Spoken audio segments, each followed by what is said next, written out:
남편이 1년간의 긴 투병 끝에 마지막 숨을 거두자마자 그의 얼굴에 얇은 이불조차 채 덮이지 않은 그 순간 시댁 식구들이 제 머리채를 휘어잡고 짐승처럼 달려들었습니다. 조문객들이 위로의 마음으로 건넨 부의금통을 빼앗기 위해서였죠. 하지만 그들은 상상조차 못했습니다. 시어머니가 제 고통 위에서 희희낙낙하며 돈을 세고 있을 때 침대 위에 싸늘하게 식어가던 남편의 시신이 갑자기 눈을 번쩍 뜨고 천천히 몸을 일으킬 줄은 말입니다. 대체 무엇이 한 남편을 죽은 척 연기하게 만들어 자신의 친어머니와 동생들의 진짜 얼굴을 폭로하게 만들었을까요? 그리고 그 끔찍한 연극은 이 집에 숨겨져 있던 어떤 소름 끼치는 비밀들을 수면 위로 끌어올렸을까요? 작은 방 안은 지독한 한약 냄새와 소독약 냄새로 가득했습니다. 병원에서 더 이상 해줄 것이 없다며 집으로 돌아온 지 사흘째 남편 준호 씨는 그저 가만히 누워 바람 앞에 촛불처럼 위태로운 숨만 내쉬고 있었습니다. 저는 그 곁에 무릎을 꿇고 앉아 핏기 없이 차갑고 마른 그의 손을 붙잡고 마지막 온기라도 전해주려 애썼습니다. 눈물은 이미 오래전에 마른 뒤였습니다. 지난 1년간 남편을 간호하며 겪었던 고통과 피로는 저를 완전히 녹초로 만들었습니다. 시어머니 박 여사와 시누이 혜진, 시동생 민수는 모두 거실에 앉아 있었습니다. 그들은 이 방에 들어오지 않았습니다. 어쩌면 임박한 죽음을 마주하기 두려웠거나 혹은 다른 무언가를 기다리고 있었던 것이겠죠. 방 한 구석에는 작은 상자가 하나 놓여 있었습니다. 그 안에는 친척들과 이웃들이 십시일반 모아주신 제법 큰 돈이 들어 있었습니다. 저희 부부의 딱한 사정을 알고 찾아와 주신 분들이 제 손에 쥐어주신 돈이었습니다. 어떤 분은 약값에 보태라 하셨고 어떤 분은 나중을 준비하라 하셨죠. 그분들은 저를 믿고 모든 돈을 제게 맡기셨습니다. 저는 이 힘든 순간에도 사람의 정은 살아있다고 생각했습니다. 바로 그때 제 손 안에 있던 남편의 손이 마지막으로 가볍게 떨리더니 이내 툭 하고 힘이 빠졌습니다. 남편의 가슴이 더는 오르내리지 않았고 마지막 숨결이 멎었습니다. 준호 씨. 저는 침대 위로 고꾸라져 터져나오는 울음을 삼켰습니다. 사랑하는 사람을 잃은 고통이 하늘이 무너지는 듯 저를 덮쳤습니다. 하지만 그 슬픔을 온전히 느낄 새도 없이 방문이 벌컥 열렸습니다. 박 여사가 혜진과 민수를 데리고 들어왔습니다. 그들의 얼굴에서는 슬픔이라고는 찾아볼 수 없었습니다. 시어머니는 방금 숨을 거둔 아들을 힐끗 쳐다보더니 이내 그 차가운 시선을 부의금 상자로 옮겼습니다. 갔구나. 감정 없는 목소리로 그녀가 말했습니다. 울어봐야 살아 돌아오지 않아. 그 돈 상자 이리 내놔. 이제부터 모든 건 내가 알아서 할 테니. 그 한마디 한마디가 제 심장에 비수처럼 꽂혔습니다. 저는 눈물 젖은 얼굴로 그녀를 올려다보았습니다. 어머니, 남편은 방금 세상을 떠났어요. 제발 조용히 보내주세요. 박 여사는 무섭게 입꼬리를 올리며 비웃었습니다. 조용히 잘 보내주려면 돈이 있어야지.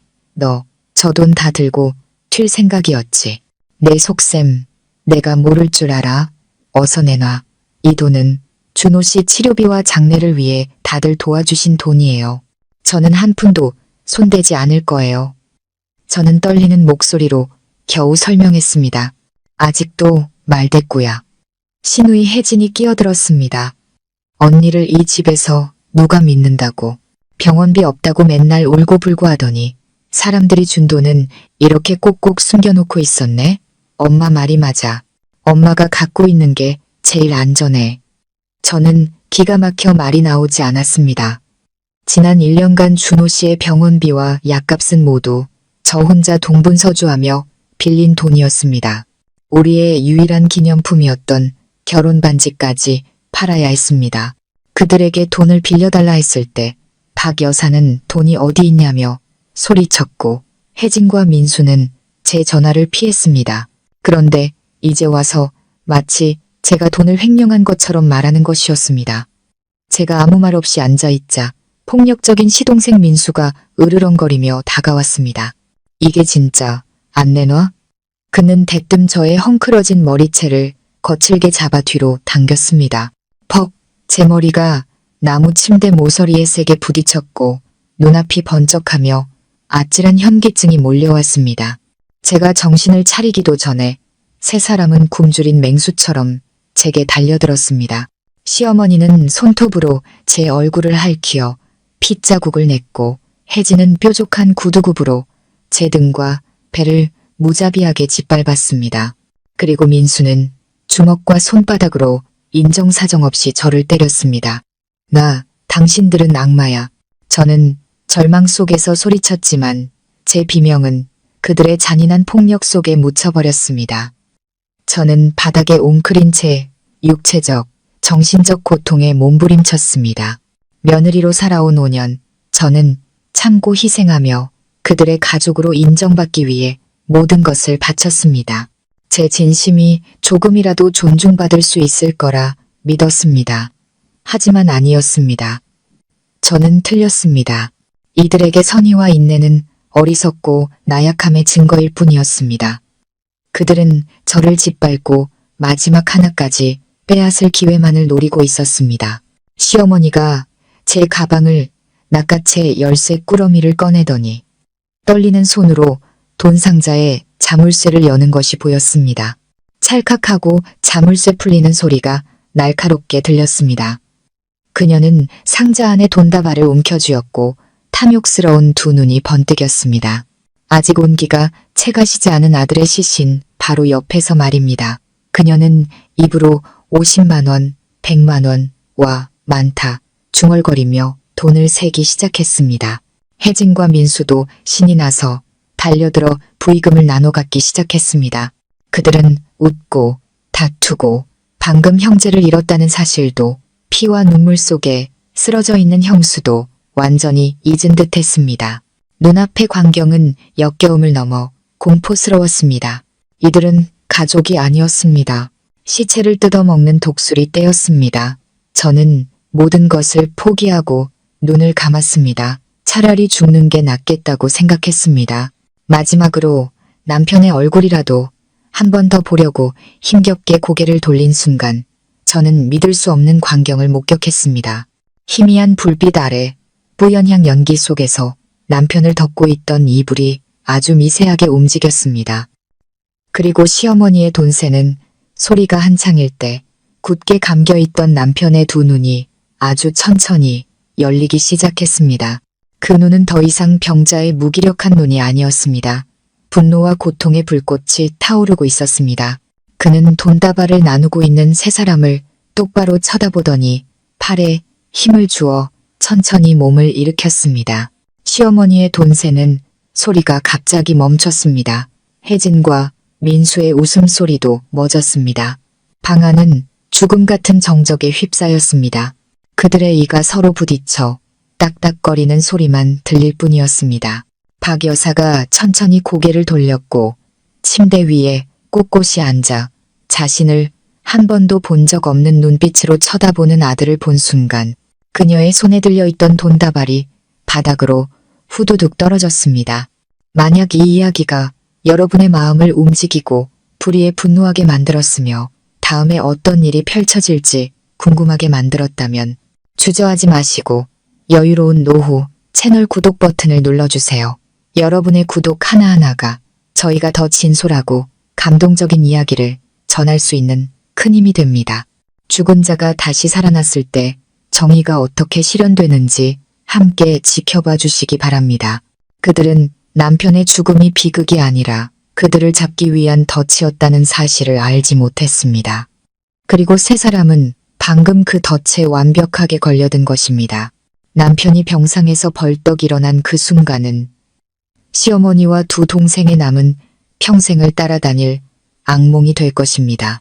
그것은 기적적인 부활이 아니라 지옥에서 온 심판이었기 때문입니다. 그들 스스로가 만들어낸 지옥의 심판 말입니다. 차가운 타일 바닥 위로 돈다발이 떨어지는 소리가 유난히 귀에 거슬렸습니다. 방금 전까지만 해도 전리품을 들고 의기양양하던 시어머니 박 여사는 이제 얼굴이 백지장처럼 하얗게 질려 입술만 달싹일 뿐 아무 말도 하지 못했습니다. 그녀는 뒷걸음질 치다 의자에 걸려 넘어졌고 눈은 튀어나올 듯 커진 채로 마치 자신을 잡으러 온 귀신을 보듯 준호 씨를 쳐다봤습니다. 혜진과 민수는 더욱 비참했습니다. 두 사람은 공포와 죄책감이 뒤섞인 비명을 질렀습니다. 혜진은 방금 주었던 돈다발을 뜨거운 석탄이라도 되는 양 바닥에 내팽개쳤고 민수는 온몸을 떨며 더듬거렸습니다. 오빠, 귀신이다. 방금 전까지 그렇게 잔인하고 포악했던 세 사람은 이제 비굴하고 초라한 공포의 덩어리가 되어 구석에 웅크리고 있었습니다. 준호 씨는 아무 말도 하지 않았습니다. 그는 그저 돌부처처럼 꼿꼿이 앉아 그들의 얼굴을 하나씩 훑어보았습니다. 그 눈빛은 더 이상 죽음을 앞둔 병자의 것이 아니었습니다. 차갑고 날카롭고 압도적인 힘이 느껴졌습니다. 그는 자신을 낳아준 어머니가 바닥에 주저앉아 있는 모습을, 그 등 뒤에 숨어 떨고 있는 여동생을, 방구석에 얼어붙은 남동생을 차례로 본 뒤 마침내 제게 시선을 멈췄습니다. 그의 눈에는 분노뿐만 아니라 저에 대한 미안함과 처절한 후회가 담겨 있었습니다. 그는 저를 향해 조용히 손을 내밀었고 갈라졌지만 방 안을 울리는 분명한 목소리로 말했습니다. 미영아, 이리 와. 저는 여전히 충격에서 벗어나지 못한 채 온몸이 욱신거렸지만 그의 목소리를 듣자 어디선가 보이지 않는 힘이 솟아났습니다. 저는 침대 난간을 붙잡고 고통스러운 발걸음을 한 걸음씩 그에게로 옮겼습니다. 방금 겪었던 끔찍한 폭행의 기억이 스쳐 지나갔지만 그 모든 것은 믿을 수 없는 현실 앞에 희미해졌습니다. 남편이 살아있었습니다. 그는 저를 버리지 않았습니다. 제가 가까이 다가가자 그는 저를 힘껏 끌어안았습니다. 마치 제가 겪은 모든 고통을 보상해 주려는 듯 아주 세게 껴안았습니다. 그는 제 헝클어진 머리를 부드럽게 쓰다듬으며 억눌린 감정으로 떨리는 목소리로 속삭였습니다. 미안해, 미영아. 내가 너를 너무 힘들게 했구나. 제 눈물이 다시 터져 나왔습니다. 하지만 이번에는 절망의 끝에서 되찾은 행복과 안도의 눈물이었습니다. 저는 아무 말도 하지 못하고 그의 어깨에 얼굴을 묻고 흐느꼈습니다. 그때 정신을 차린 박 여사가 더듬거리며 말했습니다. 그녀의 목소리는 떨렸지만 마지막 남은 권위를 지키려는 듯 했습니다. 준호야, 너 안 죽었어? 엄마 정말 기절하는 줄 알았다. 준호 씨는 저를 천천히 놓아주었지만 제 손은 마치 자신의 소유임을 확인시키듯 굳게 잡고 있었습니다. 그는 어머니를 돌아보았습니다. 그 눈빛은 차갑고 낯설었습니다. 죽었죠. 어머니가 제 아내를 때려서 돈을 빼앗으려고 달려든 그 순간 저는 죽었습니다. 제 동생들이 어머니를 도와 제가 죽었다고 슬퍼하는 여자를 짓밟는 그 순간 저는 죽었습니다. 제 마음이 죽어버렸다고요. 어머니. 그의 말 한마디 한마디가 세 사람의 심장을 찔렀습니다. 혜진이 가식적인 울음을 터뜨리기 시작했습니다. 그녀가 늘 사용하던 수법이었죠. 오빠, 무슨 말이야. 우린 그냥 오빠 걱정돼서 그런 거야. 형수가 돈 다 들고 도망갈까봐 우리가 대신 맡아주려고 한 거라고. 맡아줘. 준호 씨가 비웃었습니다. 그 웃음소리는 경멸로 가득 차 있었습니다. 머리채를 잡고 주먹질을 하는 게 맡아주는 방식이야? 내가 죽은 줄 알고 우는 사람을 짓밟는 게. 혜진아, 내가 눈이 멀고 귀가 먹은 줄 알아. 나 여기 누워서 다 듣고 다 느끼고 있었어. 너희들이 내 아내에게 가한 모든 고통을. 잠시 얼어붙어 있던 민수는 분노가 공포를 이긴 듯 했습니다. 그는 저를 손가락질하며 소리쳤습니다. 쟤 때문이야. 제가 돈을 안 주니까 그랬지. 돈 들고 튀려고 했단 말이야. 오빠는 왜 제 편만 들어? 닥쳐. 준호 씨가 천지를 뒤흔들듯 포효했습니다. 제가 한 번도 들어본 적 없는 그의 모습이었습니다.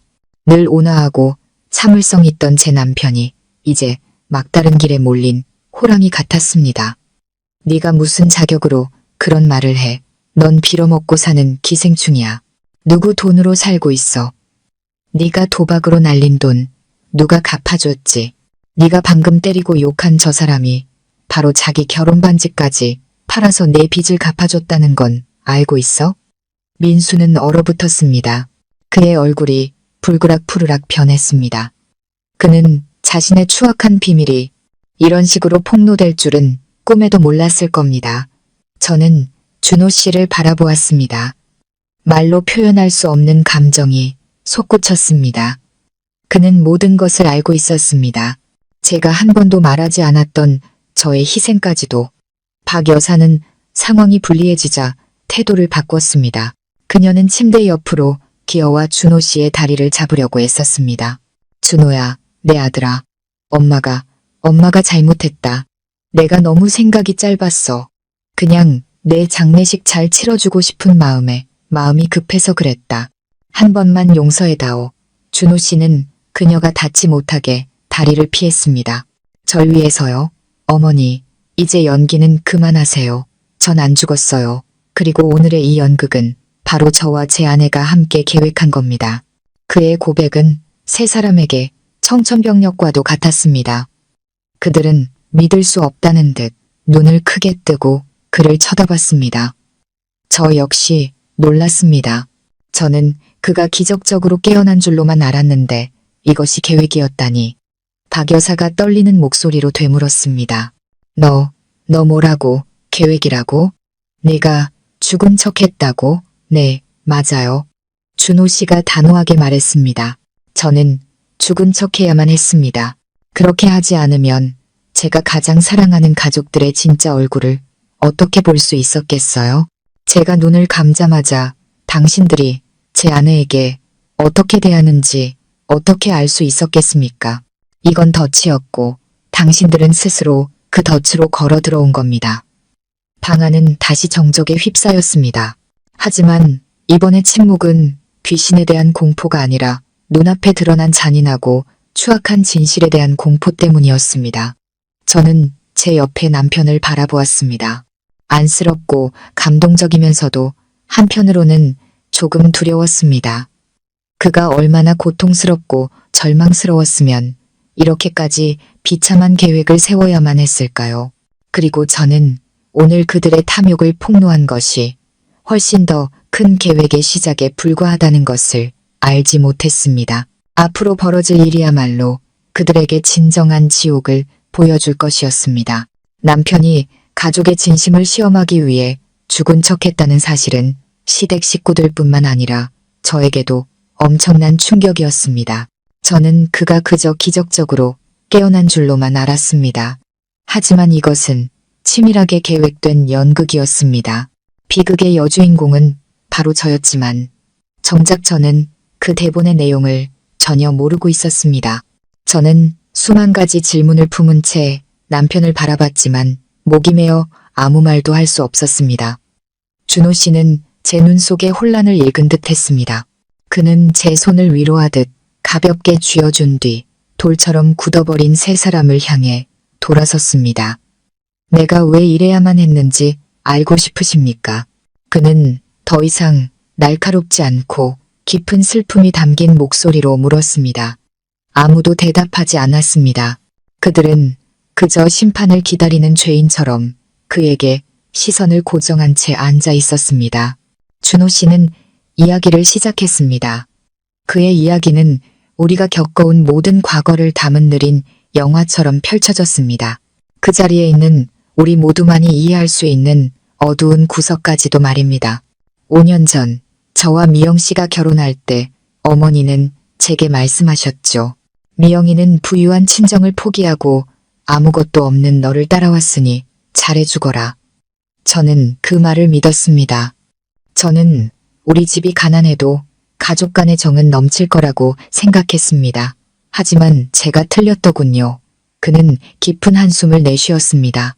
결혼 첫날부터 어머니는 미영 씨를 말과는 다르게 대하셨습니다.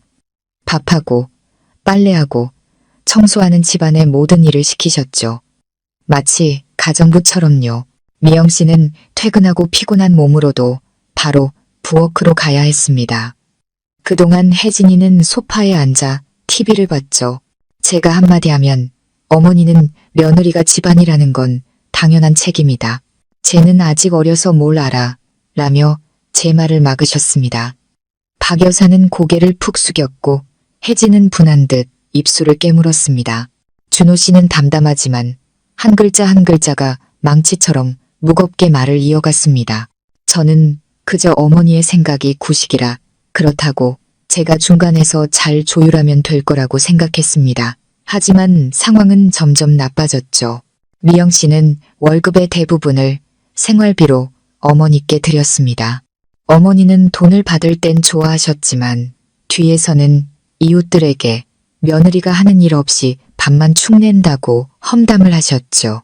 제가 우연히 그 말을 듣고 너무 화가 나서 어머니께 따져 물으니 어머니는 오히려 농담 한 번 한 걸 가지고 마누라 말만 듣고 와서 어미를 죄인 취급하냐며 우셨습니다. 제가 틀렸습니까? 박 여사가 갑자기 고개를 들고 소리쳤습니다. 제가 들어오고 나서 네가 날 엄마로 대한 적이 있기나 해. 넌 항상 제 편만 들었잖아. 저는 옳은 편을 든 겁니다. 어머니, 준호 씨가 목소리를 높였습니다. 저를 위해, 이 집을 위해 모든 것을 감내한 사람의 편을 든 겁니다. 3년 전 민수가 도박으로 엄청난 빚을 졌던 거 기억하십니까? 빚쟁이들이 집까지 찾아와 칼부림을 하겠다고 협박했을 때 어머니는 뭘 하셨죠? 제 앞에 무릎 꿇고 비셨습니다. 준호야, 네 동생 좀 살려줘. 하나뿐인 동생이잖니. 그때 우리 집엔 단돈 100만 원도 없었습니다. 저도 어찌할 방법이 없었죠. 누가 민수를 구해줬는지 아십니까? 그는 저를 가리켰습니다. 바로 미영 씨입니다. 어머니가 늘 무시하고 험담하던 당신의 며느리요. 그녀는 아무 불평 없이 조용히 친정으로 가 부모님이 물려주신 땅을 팔았습니다. 당시 시가로 10억 원은 좋게 넘는 땅이었습니다. 그녀는 단 하루 만에 헐값에 그 땅을 팔아 그 돈을 제게 주며 민수의 빚을 갚으라고 했습니다. 끔찍한 진실이 드러났습니다. 방금 전까지 저를 무자비하게 때리던 민수는 이제 얼굴에 핏기 하나 없이 하얗게 질려 있었습니다. 그는 어머니 등 뒤로 숨으며 형의 눈을 마주치지 못했습니다.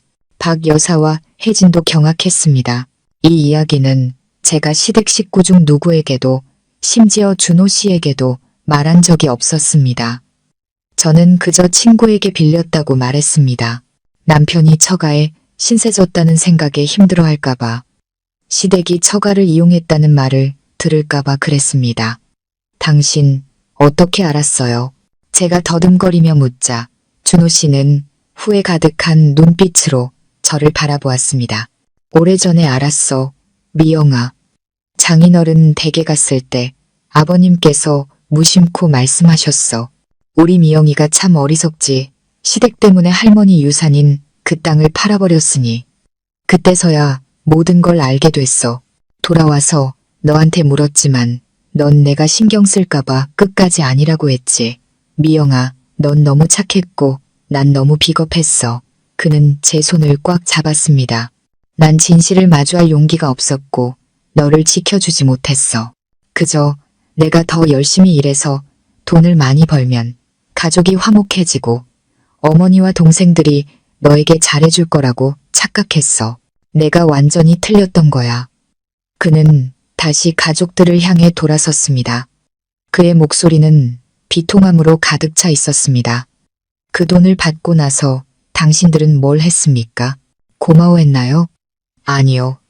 어머니는 빚 갚고 남은 돈으로 금을 사고 명품을 사서 이웃들에게 자랑하셨죠. 혜진이, 넌 그토록 원하던 비싼 스쿠터를 샀고, 그리고 민수, 넌 반성했어. 아니, 넌 더 은밀하게 도박을 계속했지.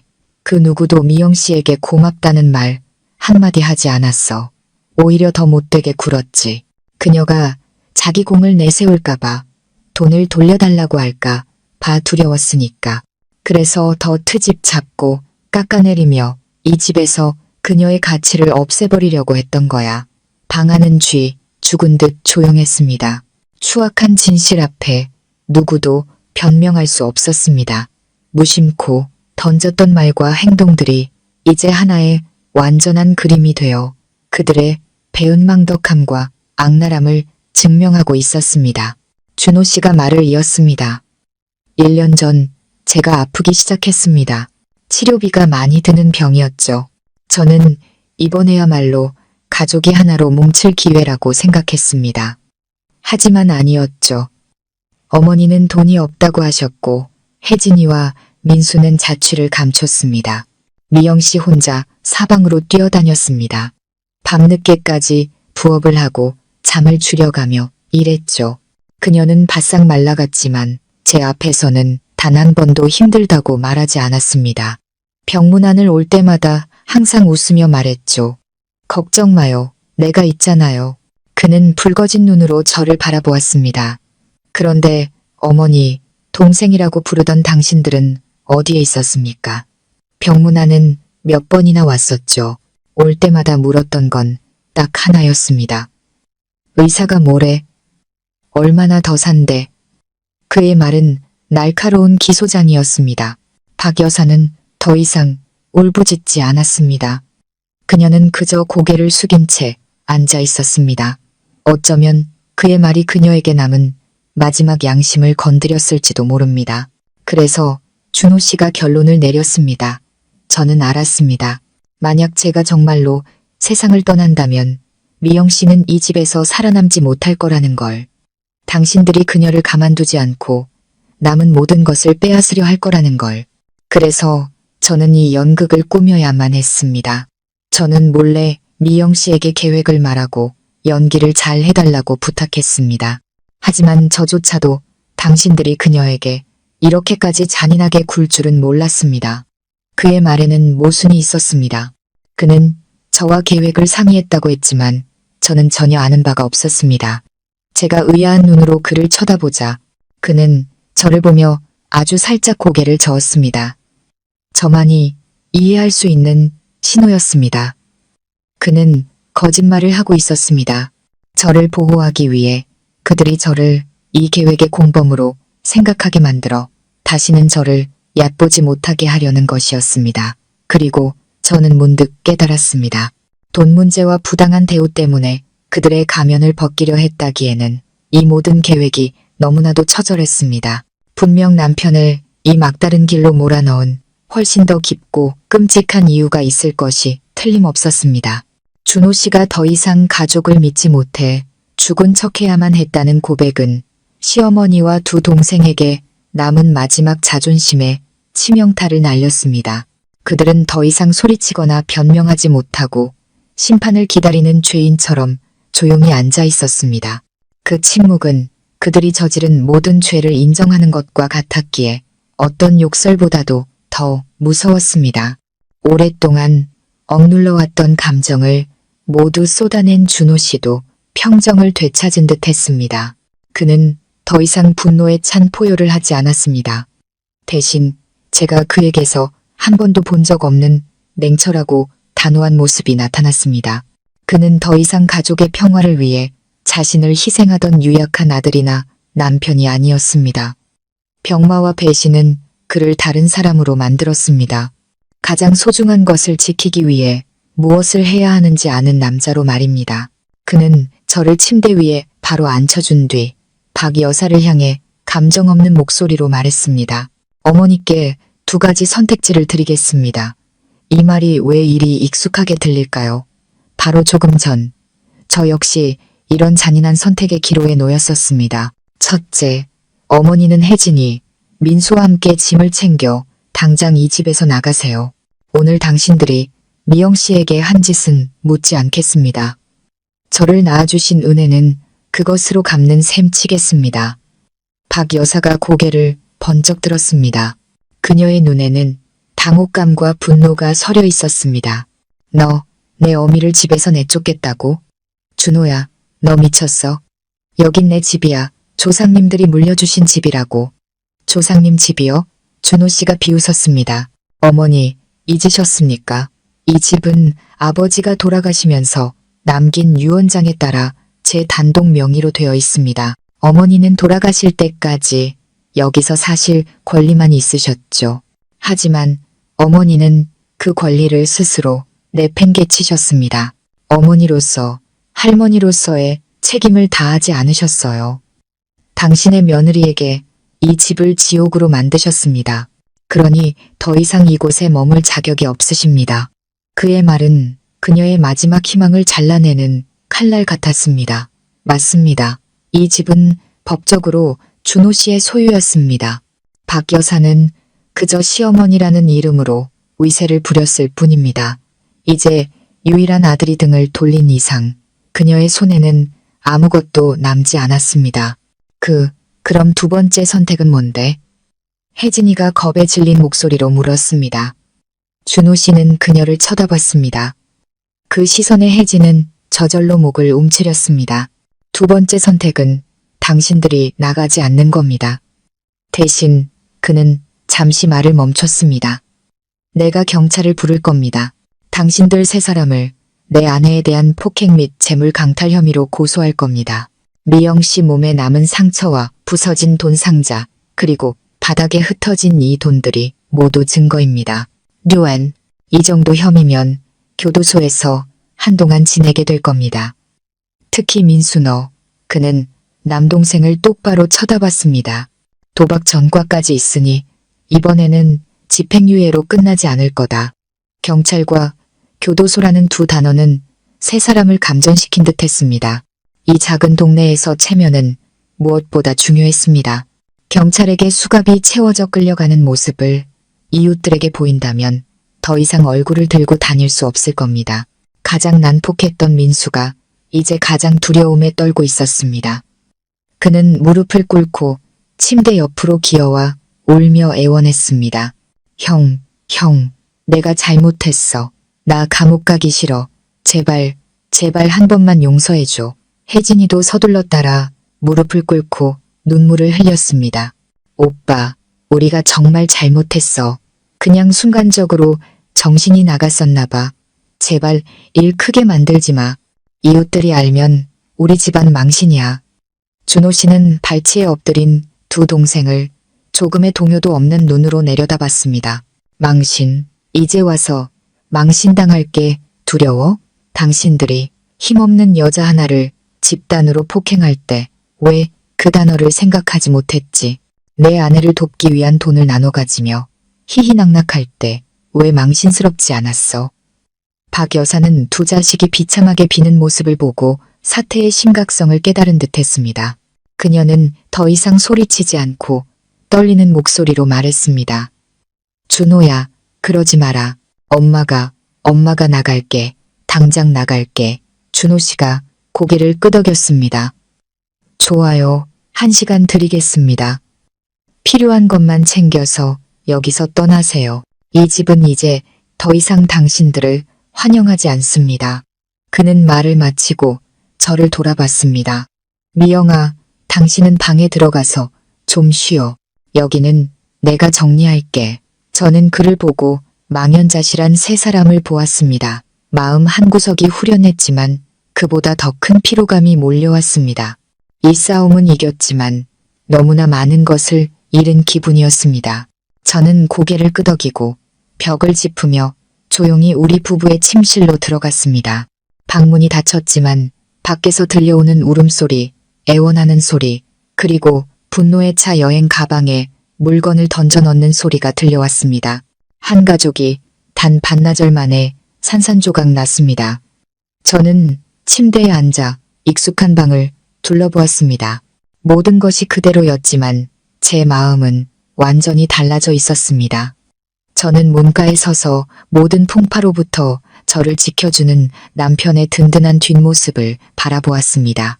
저는 문득 깨달았습니다. 그는 단순히 죽은 척 연기를 한 것이 아니었습니다. 그는 과거에 자기 자신을 죽이고 아내와 자신의 작은 가정을 지키기 위해 일어선 강한 남자로 다시 태어난 것이었습니다. 하지만 의문이 머릿속을 떠나지 않았습니다. 그의 병은 진짜였고 그의 쇠약함도 진짜였습니다. 이토록 치밀한 죽음 연기가 단순히 고부 갈등 때문에 벌어졌을 리는 없었습니다. 분명 제가 아직 알지 못하는 훨씬 더 깊고 끔찍한 비밀이 있을 것이 틀림없었습니다. 그 비밀이 대체 무엇이기에 그가 자신의 목숨까지 거는 도박을 해야만 했을까요? 한 사람의 인생의 선택의 기회는 그리 많지 않습니다. 하지만 오늘 남편의 선택은 단순히 저를 보호하기 위한 것만이 아니었습니다. 그것은 그가 오랫동안 조용히 준비해온 거대한 판을 뒤엎기 위한 첫 수였습니다. 침실 문이 닫히고 저는 바깥 세상의 혼란과 격리되었습니다. 울음소리, 물건들이 부딪히는 소리, 무능한 자식들을 탓하는 박 여사의 흐느낌이 희미하게 들려왔습니다. 저는 침대 끝에 앉아 있었습니다. 몸은 여전히 욱신거렸지만 정신은 이상할 정도로 맑았습니다. 준호 씨의 연극은 성공적이었습니다. 제가 가족이라 믿으려 애썼던 사람들의 가면을 완벽하게 벗겨냈습니다. 하지만 그 성공이 오히려 제 마음에 더 큰 불안감을 심었습니다. 저는 제 남편을 압니다. 그는 착하고 심지어 유약한 면도 있는 사람이었습니다. 저를 사랑하기에 어머니께 맞설 수는 있겠지만 세상의 손가락질을 감수하면서까지 이런 엄청난 연극을 꾸밀 이유는 단순히 일상적인 갈등 때문일 리가 없었습니다. 분명 제가 모르는 더 끔찍한 무언가가 있었을 겁니다.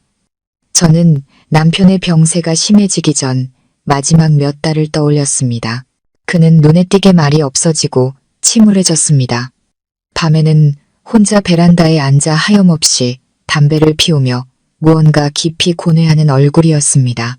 무슨 일이 있냐고 물으면 그는 항상 일 때문에 스트레스를 받는다며 고개를 저었지만 저는 그것이 진실이 아니라는 것을 알았습니다. 그의 눈빛은 피로가 아니라 고뇌와 갈등, 그리고 두려움에 차 있었습니다. 한 번은 그가 서류 뭉치를 들고 손을 심하게 떠는 것을 본 적이 있습니다. 제가 들어서는 것을 보자 그는 황급히 서류를 서랍에 넣고 잠가버렸습니다. 궁금했지만 남편의 사생활을 존중해 더는 묻지 않았습니다. 지금 생각해보니 아마 비밀은 그 서류들 속에 있었을 겁니다. 바깥의 소음이 점차 잦아들더니 이내 완전히 조용해졌습니다. 아마도 그들이 떠난 모양이었습니다. 방문이 열리고 준호 씨가 들어왔습니다. 그의 얼굴에는 지친 기색이 역력했지만 눈빛은 한결 평온해져 있었습니다. 그는 제 옆에 앉아 아직 멍자국이 남은 제 손을 잡으며 나지막이 말했습니다. 그들 갔어. 이제 아무도 당신을 괴롭히지 않을 거야. 저는 그의 눈을 깊이 들여다보며 물었습니다. 준호 씨, 저한테 숨기는 거 있죠? 일이 이렇게 간단하지 않다는 거 알아요. 저한테 사실대로 말해줘요. 그는 한동안 말이 없었습니다. 허공을 바라보던 그의 눈이 이내 깊은 한숨을 내쉬었습니다. 오랫동안 그를 짓눌러왔던 무거운 짐을 내려놓는 듯한 한숨이었습니다. 역시 당신은 못 속이겠구나. 당신 말이 맞아. 이게 전부가 아니야. 그는 저를 가까이 끌어당기며 제가 한 번도 들어보지 못했던 또 다른 이야기를 시작했습니다. 육체적인 폭력보다 더 고통스러운 배신에 대한 이야기였습니다. 모든 건 2년 전부터 시작됐어. 그가 말했습니다. 혜진이가 용민이라는 남자친구를 사귀기 시작했을 때야. 그놈은 번지르르하게 생기고 말도 잘했지만 난 어쩐지 좋은 사람 같지가 않았어. 혜진이한테 조심하라고 충고했지만 걔는 듣지 않고 오히려 내가 자기 행복을 질투한다고 화를 냈지. 어머니도 혜진이 편을 들면서 내가 너무 까다롭다고 다 큰딸이니 알아서 하게 놔두라고 하셨어. 저는 고개를 끄덕였습니다. 그 시절이 기억났습니다. 혜진이는 부자 남자친구가 사준 비싼 선물들을 자랑하기 바빴습니다. 박 여사도 딸이 곧 재벌가 며느리가 된다며 동네방네 자랑하고 다녔습니다. 그러던 어느 날 준호 씨가 말을 이었습니다. 혜진이가 울면서 집에 와서는 용민이가 사업 투자금으로 큰 돈이 필요하다고 몇 배로 불려주겠다고 약속했다는 거야. 나한테 돈을 빌려달라고 했는데 그때 내 사정도 좋지 않아서 거절했어. 혜진이는 내가 동생을 아끼지 않는다며 화를 냈고 어머니도 나를 이기적이라고 몰아세우셨지. 심지어 내가 돈이 없으면 미영이라도 있잖니. 아내가 남편 동생 돕는 건 당연한 거야. 라고까지 하셨어. 제 돈이 내 돈이지. 라고 심장이 쿵 내려앉았습니다. 또 그 소리였습니다. 제 돈은 곧 자기들 돈이라는 그 뻔뻔한 논리. 난 동의하지 않았어. 준호 씨가 단호하게 말했습니다. 난 당신 성격을 알아. 가족을 위해 희생할 사람이지만 더 이상 당신이 손해보는 걸 볼 수 없었어. 난 어머니께 당신이 힘들게 번 돈이니 누구도 손댈 권리가 없다고 강하게 맞섰어. 그렇게 어머니께 대든 건 처음이었지. 어머니는 굉장히 화를 내셨어. 그 다툼 이후 모든 것이 조용해지는 듯 했습니다. 혜진이도 더는 돈 이야기를 꺼내지 않았습니다. 하지만 준호 씨는 그것이 폭풍전의 고요함일 줄은 몰랐습니다. 한 달쯤 지났을까 준호 씨의 목소리가 낮아졌습니다. 우연히 혜진이 옷장에서 새 보석함을 발견했어. 안에는 금목걸이랑 다이아몬드 귀걸이가 들어있었지. 난 혜진이가 그런 비싼 걸 살 돈이 없다는 걸 알았기에 너무 놀랐어. 내가 추궁하자 처음에는 용민이가 사줬다고 거짓말을 하더군. 하지만 내가 용민이한테 직접 전화해서 확인하겠다고 으름장을 놓자 그제야 겁에 질려 끔찍한 사실을 털어놓았어. 그는 미안함 가득한 눈으로 저를 바라봤습니다. 미영아, 그 보석들은 혜진이가 우리 집문서를 훔쳐서 사채업자에게 맡기고 받은 돈으로 산 거였어. 저는 얼어붙었습니다. 집문서. 우리가 10년간 힘들게 일해서 겨우 장만한 이 집의 집문서를 제가 항상 금고 안에 깊숙이 보관해 왔는데 어떻게 혜진이가 그걸 꺼낼 수 있었을까요? 금고, 비밀번호는 당신하고 나밖에 모르는데 혜진이가 당신이 비밀번호 누르는 걸 몰래 훔쳐봤던 거야. 준호 씨가 괴로운 목소리로 말했습니다.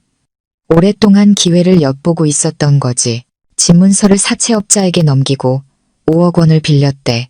그 돈을 전부 용민이라는 놈에게 주고 남은 돈으로 그 보석들을 산 거고 그러면서 나한테는 사업이 잘 되면 금방 갚을 거라고 잠시만 빌린 거라고 하더군. 제발 당신에게는 말하지 말아달라고 당신이 알면 집안이 풍비박산 날 거라고 무릎 꿇고 빌었어. 저는 제 귀를 의심했습니다. 너무나도 크고 잔인한 배신이었습니다. 제가 늘 용돈을 쥐어주고 아껴주던 시누이가 제 등 뒤에 이렇게 치명적인 칼을 꽂을 줄이야. 그럼 어머니는요?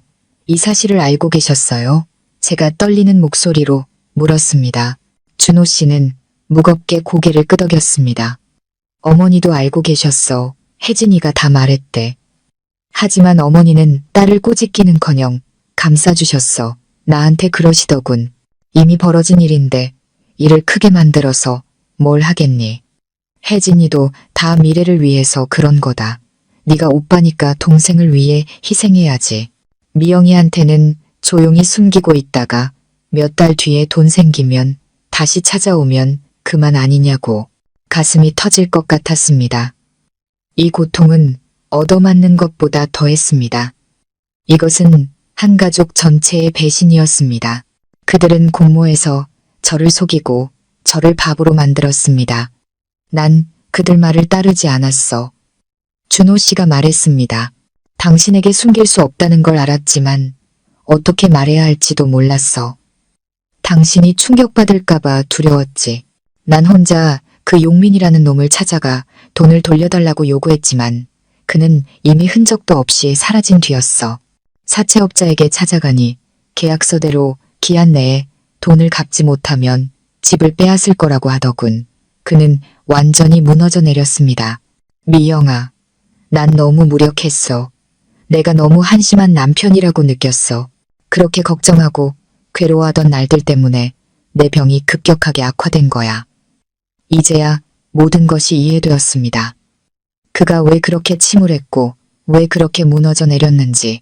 너무나 큰 짐이 그의 어깨를 짓누르고 있었고 그는 저를 지키기 위해 혼자서 모든 것을 감당하고 있었던 것입니다. 하지만 이야기는 아직 끝나지 않았습니다. 집문서를 잃어버린 것은 일부일 뿐이었습니다. 분명 더 큰 충격이 있었기에 그가 이런 엄청난 연극을 꾸미기로 결심했을 겁니다. 아직 밝혀지지 않은 비밀이 남아 있었습니다. 시동생과 시어머니가 공모하여 집문서를 담보로 돈을 빌렸다는 비밀은 제게 너무나 큰 충격이었습니다. 그것은 준호 씨가 무너진 이유를 설명해 주었지만 동시에 더 큰 의문을 낳았습니다. 만약 그게 전부였다면 왜 그는 저에게 솔직하게 말하지 않았을까요? 부부가 함께 마주하고 해결책을 찾는 것이 더 낫지 않았을까요? 왜 그는 죽은 척하는 극단적이고 고통스러운 방법을 선택해야만 했을까요? 저는 남편의 눈을 깊이 들여다봤습니다. 저는 그가 아직 모든 것을 말하지 않았다는 것을 알았습니다. 준호 씨, 이게 전부가 아니죠. 당신을 알아요. 이런 일만으로 이렇게까지 큰 연극을 꾸밀 사람은 아니에요. 분명 다른 이유가 있을 거예요. 준호 씨는 침묵했고 그의 두 손은 굳게 주먹을 쥐고 있었습니다. 그는 자리에서 일어나 낡은 옷장으로 걸어갔습니다. 그가 늘 중요한 서류를 보관하던 맨 아래 서랍을 열었습니다. 그는 낡고 녹슨 작은 철제 상자를 꺼냈습니다. 자물쇠를 열자 안에는 서류가 아닌 낡은 휴대폰 하나와 작은 수첩이 들어있었습니다. 그는 그것들을 제게 건네며 말했습니다. 이걸 봐. 모든 해답이 이 안에 있어. 저는 떨리는 손으로 휴대폰을 받았습니다. 준호 씨가 예전에 쓰던 구형 휴대폰이었습니다. 제가 새 것을 사주기 전까지 사용하던 것이었죠. 저는 전원을 켜고 녹음 파일 목록으로 들어갔습니다. 날짜별로 정리된 많은 파일이 있었습니다. 저는 가장 최근 파일을 눌렀습니다. 그가 병세가 악화되어 입원하기 직전 약 한 달 전에 녹음된 파일이었습니다. 익숙한 목소리가 흘러나왔습니다. 신우이 혜진이가 시어머니와 대화하는 내용이었습니다. 엄마, 내 말 좀 들어봐. 집문서 말이야. 사채업자가 계속 재촉해. 2달 안에 돈 못 갚으면 사람 보내서 집 빼앗겠다고 했단 말이야. 근데 용민이 걔는 사라져버렸고 나도 어디서 찾아야 할지 모르겠어. 이어서 박 여사의 한숨 소리가 들렸습니다. 나도 안다. 미치겠구나. 이제 와서 어디서 10억이 넘는 돈을 구한단 말이냐. 차라리 그냥 그렇게 내버려 두자. 내버려 두다니 무슨 말이야 엄마. 혜진의 목소리는 놀라움으로 가득 차 있었습니다. 그냥 집 뺏기자고. 박 여사의 목소리는 제가 한 번도 들어본 적 없는 차갑고 잔인한 톤으로 변했습니다. 어차피 이 집 준호 놈 거잖아. 근데 쟤는 미영이 그년을 마누라로 얻더니 완전 그년 말만 들어. 너도 봤잖아. 마누라 편만 드는 거. 나중에 제가 잘못되기라도 하면 이 집은 틀림없이 미영이 차지가 될 거야. 우리 모녀는 한 푼도 못 건진다고. 차라리 지금 집 뺏겨서 우리가 다 같이 망하는 게 그년 혼자 좋은 꼴 보는 것보다 나아. 심장이 멎는 것 같았습니다. 저는 제 귀를 의심했습니다. 그녀가, 제 시어머니가 가족의 가장 큰 재산인 이 집을 잃는 한이 있더라도 며느리인 제 손에 들어가는 것은 볼 수 없다는 것이었습니다. 저에 대한 증오가 이성까지 마비시킬 정도로 컸던 것입니다. 하지만 녹음은 거기서 끝나지 않았습니다. 혜진의 목소리가 다시 들려왔습니다. 그녀는 어머니보다 더 악랄했습니다. 엄마 말도 일리가 있네. 근데 엄마, 집 뺏기면 우리도 갈 데가 없잖아. 나한테 더 좋은 방법이 있어. 무슨 방법? 지금 오빠 병이 심각하잖아. 의사 말로는 돈 없어서 제대로 치료 못 받으면 오래 못 버틸 거래. 그냥 우리 모른 척 하자.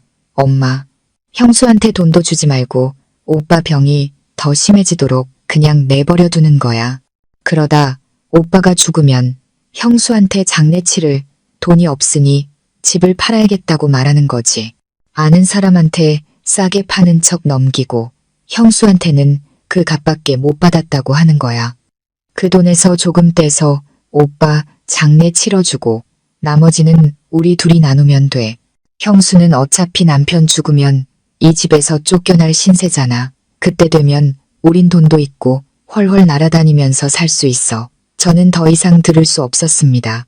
저는 휴대폰을 침대 위로 내던졌습니다. 귀가 웅웅거리고 가슴이 칼로 찌르는 듯 아팠습니다.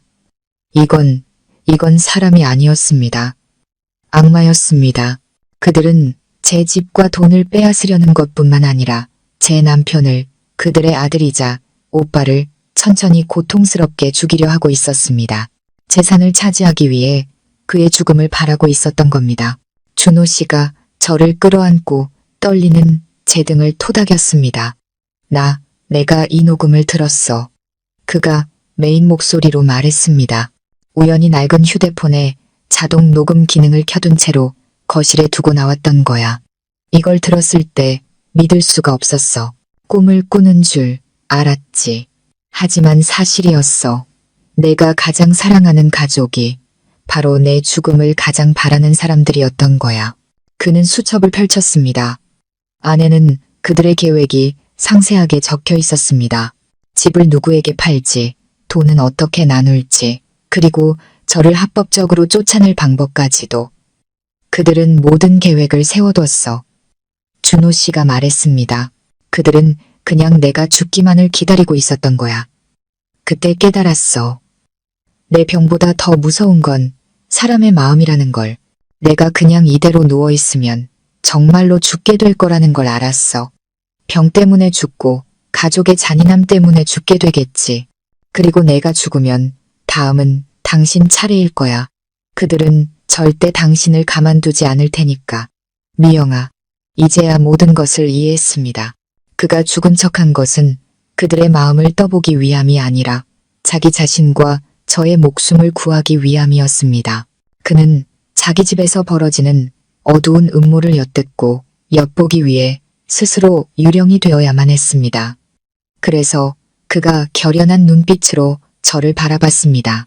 난 결심했어. 더 이상 이 사람들과 함께 살 수 없다고. 더 이상 그들이 당신을 해치게 둘 수 없다고. 난 몰래 의사인 친구에게 연락해서 도움을 청했어. 그 친구가 심장 박동을 느리게 하고 호흡을 약하게 해서 마치 죽은 사람처럼 보이게 하는 약을 구해줬어.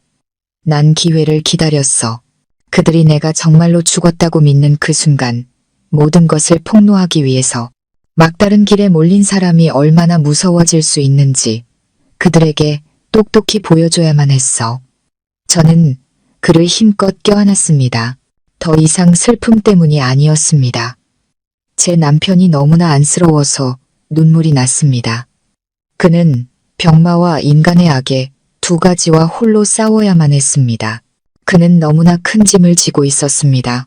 하지만 저는 싸움이 아직 끝나지 않았다는 것을 알았습니다. 그들을 집에서 쫓아낸 것은 시작일 뿐이었습니다. 그들은 범죄를 저질렀습니다. 재산을 빼앗으려 했고 심지어 살인을 계획했습니다. 저는 그들을 그냥 둘 수 없었습니다. 준호 씨, 저는 그의 눈을 똑바로 쳐다봤습니다. 우리 경찰에 신고해야 해요. 저들이 법의 심판을 받지 않고 돌아다니게 할 수는 없어요. 준호 씨가 고개를 끄덕였습니다. 나도 알아. 하지만 그 전에 우리 집문서부터 되찾아야 해. 그건 아직 사채업자 손에 있어.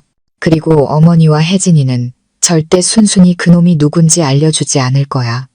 그의 말이 맞았습니다. 또 한 번의 정면 대결은 피할 수 없었습니다. 하지만 이번에 우리는 혼자가 아니었습니다. 우리에겐 서로가 있었고 그들의 죄를 증명할 명백한 증거가 있었습니다. 모든 진실을 알게 된 후 제 마음속에서는 두려움이나 슬픔 대신 분노의 불길이 타올랐습니다. 그들은 단순한 탐욕주의자가 아니었습니다. 그들은 목적을 위해서라면 가족의 목숨까지도 희생시킬 수 있는 사람의 탈을 쓴 악마였습니다. 저와 준호 씨는 지체할 시간이 없다는 것을 알았습니다. 가장 시급한 일은 집문서를 되찾는 것이었습니다.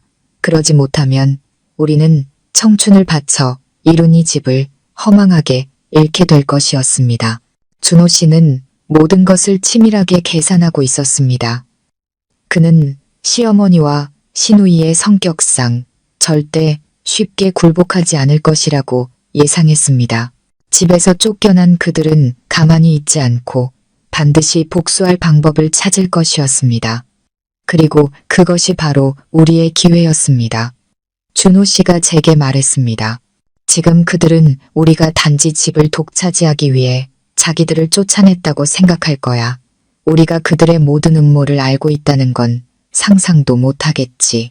그들은 사채업자를 찾아갈 거야. 협상을 하든 아니면 집을 빨리 처분해달라고 재촉하든 우리는 그들을 미행하기만 하면 돼.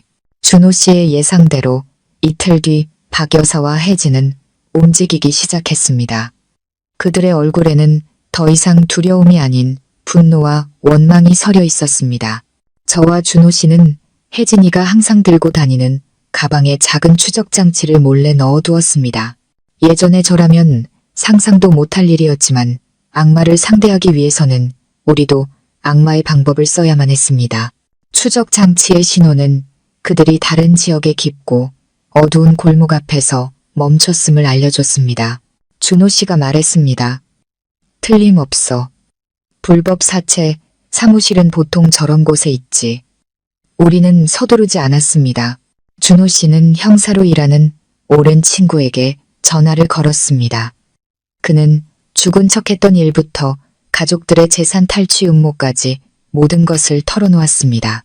이야기를 들은 친구는 크게 분노하며 도움을 약속했습니다. 두 번째 계획, 더 큰 덫이 펼쳐졌습니다.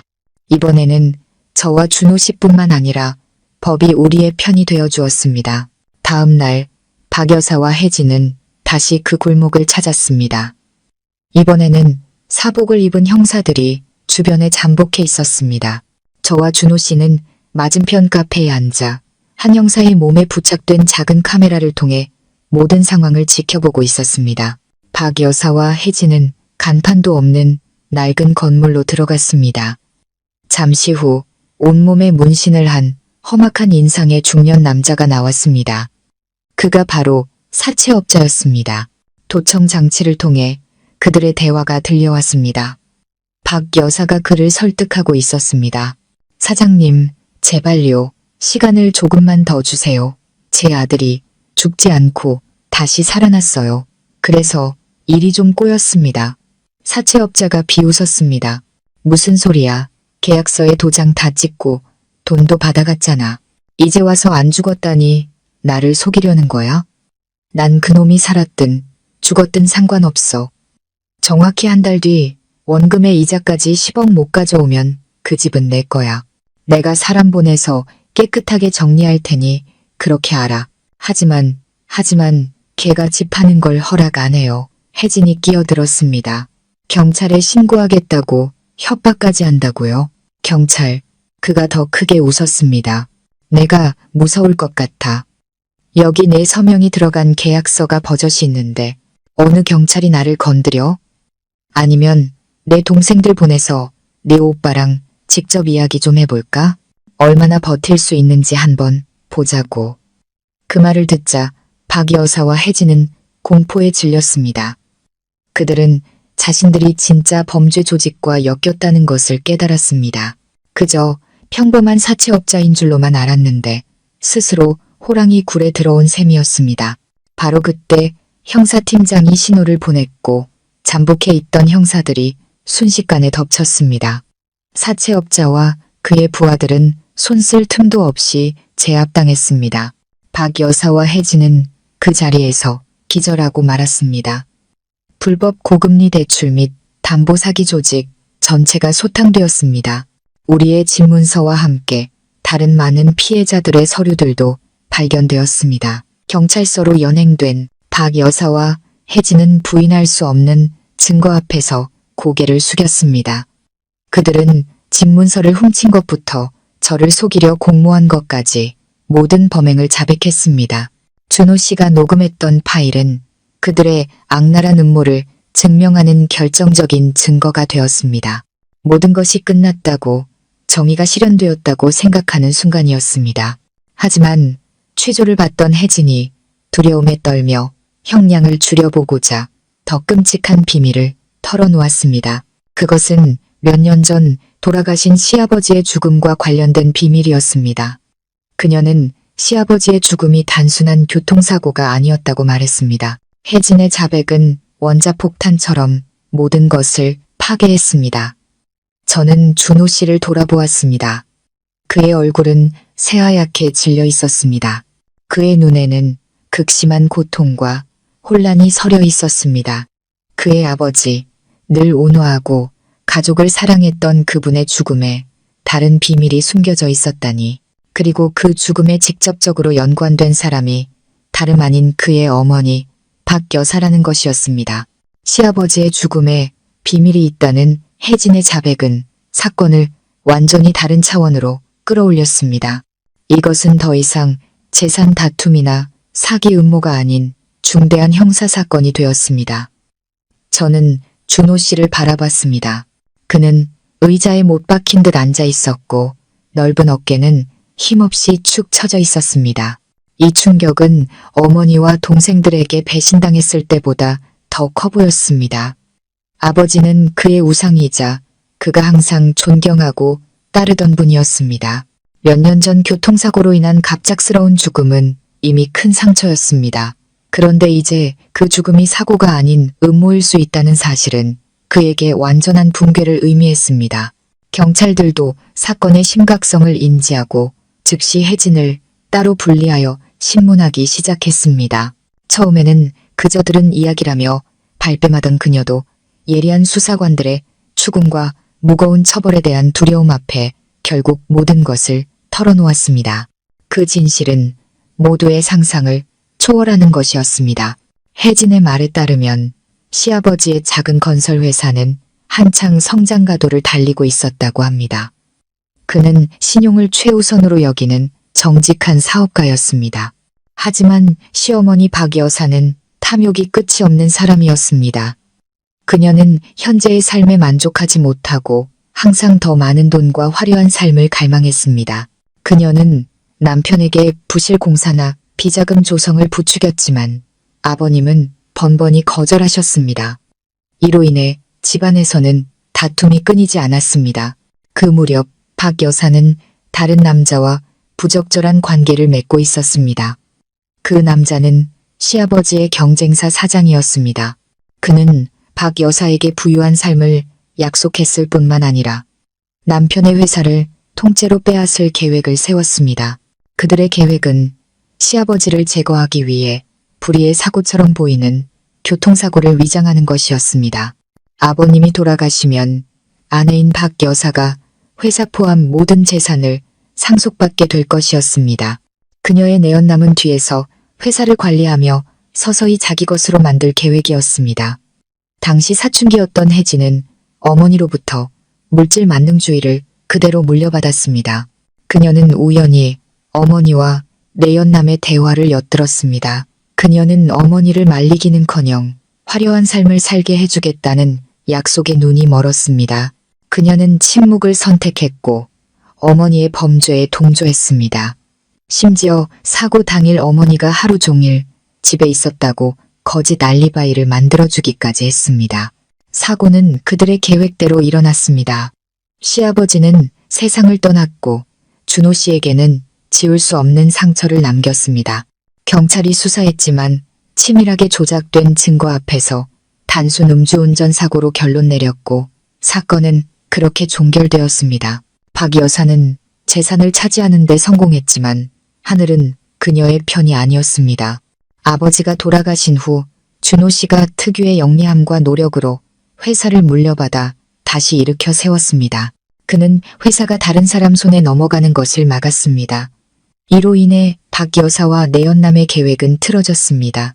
회사를 차지할 수 없게 된 내연남은 박 여사를 멀리하기 시작했습니다. 그녀는 남편도 내연남도 모두 잃고 관리할 능력도 없는 재산만 끌어안게 되었습니다. 그래서 그녀는 자신의 모든 증오와 원망을 아들과 재산을 빼앗아갔다고 생각하는 며느리 바로 저에게 쏟아부었던 것입니다. 혜진의 모든 자백은 기록되었습니다. 수사관들은 즉시 5년 전의 사건 파일을 다시 열었습니다. 그리고 박 여사의 내연남을 찾아갔습니다. 모든 것이 잊혔다고 생각했던 그는 새로운 증거 앞에서 결국 무너졌고 모든 죄를 자백했습니다. 자애로운 어머니, 불쌍한 미망인이었던 박 여사는 남편을 살해한 주범이 되었습니다. 5년간 숨겨왔던 그녀의 죄악이 마침내 빛을 보게 된 것입니다. 그녀는 법의 가장 엄중한 심판을 받게 될 것이었습니다. 저와 준호 씨는 형사팀장실에 앉아 수사 결과를 듣고 있었습니다. 어떤 감정을 느껴야 할지 몰랐습니다. 분노, 고통, 혐오감, 모든 감정이 뒤섞여 마음속을 헤집었습니다. 저는 준호 씨를 바라봤습니다. 그는 울지 않았습니다. 그저 허공을 응시하며 조용히 앉아있을 뿐이었습니다. 이 고통은 아마 평생 그를 따라다닐 것입니다. 그는 아버지를 잃었고 이제 그보다 더 잔인한 방식으로 어머니마저 잃게 된 것입니다. 이 사건은 지역사회에 큰 충격을 주었습니다. 평범해 보이는 가정 뒤에 이토록 끔찍한 비밀이 숨겨져 있을 줄은 아무도 몰랐습니다. 존경받던 여인은 냉혈한 살인자가 되었고 가여운 자식들은 공범이자 불효자가 되었습니다. 하지만 운명은 이 가족을 계속해서 시험하는 듯 했습니다. 진실이 밝혀진 그 순간에도 더 충격적인 또 다른 비밀이 드러나기를 기다리고 있었습니다. 준호 씨조차 상상하지 못했던 그의 운명을 완전히 바꿔놓을 비밀이 말입니다. 시아버지의 죽음에 대한 진실은 준호 씨의 정신을 완전히 무너뜨린 마지막 일격이었습니다. 그는 더 이상 흘릴 눈물도 할 말도 없었습니다. 오직 무서운 공허함과 말없는 고통만이 그를 감쌌습니다. 그는 집에 돌아와 방 안에 스스로를 가두었습니다. 먹지도 마시지도 저를 포함한 그 누구와도 대화하지 않았습니다. 그는 조용히 창가에 앉아 예전의 아버님과 함께 장기를 두던 때를 멍하니 바라볼 뿐이었습니다. 저는 그가 인생에서 가장 힘든 시간을 보내고 있다는 것을 알았습니다. 그가 믿었던 세상, 그의 가족, 모든 것이 단 며칠 만에 무너져 내렸습니다. 저는 감히 그를 방해하지 못하고 조용히 문 밖에 식사를 놓아두고 멀리서 기다릴 뿐이었습니다. 지금 그에게는 이 잔인한 진실을 혼자 감당할 시간이 필요했습니다. 한편 바깥 세상에서는 시댁 전체가 지진이라도 난 듯 흔들리고 있었습니다. 박 여사가 남편 살해 혐의로 체포되었다는 소식은 불길처럼 번져나갔습니다. 그것은 모든 친척의 밥상머리 화제가 되었습니다. 예전에 우리 집에 드나들며 웃고 떠들던 친척들은 이제 우리를 다른 눈으로 쳐다봤습니다. 동정하는 사람, 호기심을 보이는 사람도 있었지만 대부분은 우리를 멀리하고 손가락질했습니다. 괜히 엮였다가 같이 욕먹을까 두려워하는 것이었죠. 그 집안은 상종 못할 집안이야. 어미는 남편을 죽이고 자식들은 불효막심하고. 그런 수군거림이 제 마음에 비수처럼 꽂혔습니다. 불구속 상태로 재판을 기다리던 혜진과 민수는 더 이상 고개를 들고 다닐 수 없었습니다. 사회는 그들에게 등을 돌렸고 친구들은 연락을 끊었으며 약혼자는 파혼을 통보했습니다. 그들은 가족, 명예, 그리고 미래까지 모든 것을 잃었습니다. 그들은 서로를 물어뜯기 시작했습니다. 민수는 혜진이 자백하지만 않았어도 일이 이렇게까지 되지는 않았을 거라며 탓했고, 혜진은 민수가 도박빚만 지지 않았어도 자신이 집문서를 훔칠 일도, 모든 것이 발각될 일도 없었을 거라며 저주했습니다. 그들은 집안에서 소리치고 심지어 주먹다짐까지 했습니다. 그 집은 이제 무덤처럼 차갑고 고요해졌습니다. 가족이 그렇게 풍비박산 나고 있을 때 낯선 남자 한 분이 우리 집을 찾아왔습니다. 60대 정도로 보이는 희끗희끗한 머리에 인자한 인상을 가졌지만 얼굴에는 고된 세월의 흔적이 깊게 새겨져 있었습니다. 그는 자신을 시아버지의 오랜 친구인 임 선생이라고 소개했습니다. 그는 지난 30년간 지켜온 중요한 비밀이 있으며 이제는 말해야 할 때가 온 것 같다고 했습니다. 저는 그를 안으로 모시고 차를 한 잔 내어드렸습니다. 며칠간 침묵하던 준호 씨도 마침내 방에서 나왔습니다. 아마도 아버지의 옛 친구라는 말에 작은 희망이나 호기심이 생겼던 모양입니다. 임 선생은 준호 씨를 오랫동안 바라봤습니다. 그의 눈빛에는 동정과 미안함이 뒤섞여 있었습니다. 이윽고 그는 무거운 목소리로 입을 열었습니다. 준호 군, 미안하네. 진작 이 사실을 말해줬어야 했는데 자네 아버님과의 약속 때문에 침묵할 수밖에 없었어. 무슨 말씀이시죠? 준호 씨가 쉰 목소리로 물었습니다. 임 선생은 찻잔을 내려놓으며 깊은 한숨을 내쉬었습니다. 준호 군, 자네는 박 여사와 자네 아버님의 친아들이 아닐세. 그 말은 청천벽력 같았습니다. 저와 준호 씨는 귀를 의심하며 얼어붙었습니다. 네? 그게 무슨... 준호 씨가 더듬거렸습니다. 임 선생은 고개를 끄덕였습니다. 사실이야. 30년 전 자네 아버님께서 보유권에 있던 자네를 입양하셨네.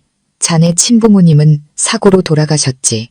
당시 갓 결혼했던 아버님 부부는 아이가 없었어. 마음이 정말 따뜻했던 분이지. 자네를 친아들처럼 여기고 조금의 부족함도 없이 키우기로 결심하셨다네. 그리고 자네가 혹시라도 상처받을까봐 이 비밀을 영원히 지켜달라고 내게 신신당부하셨지. 준호 씨는 미동도 없이 앉아 있었습니다. 그의 얼굴에는 아무 감정도 드러나지 않았습니다.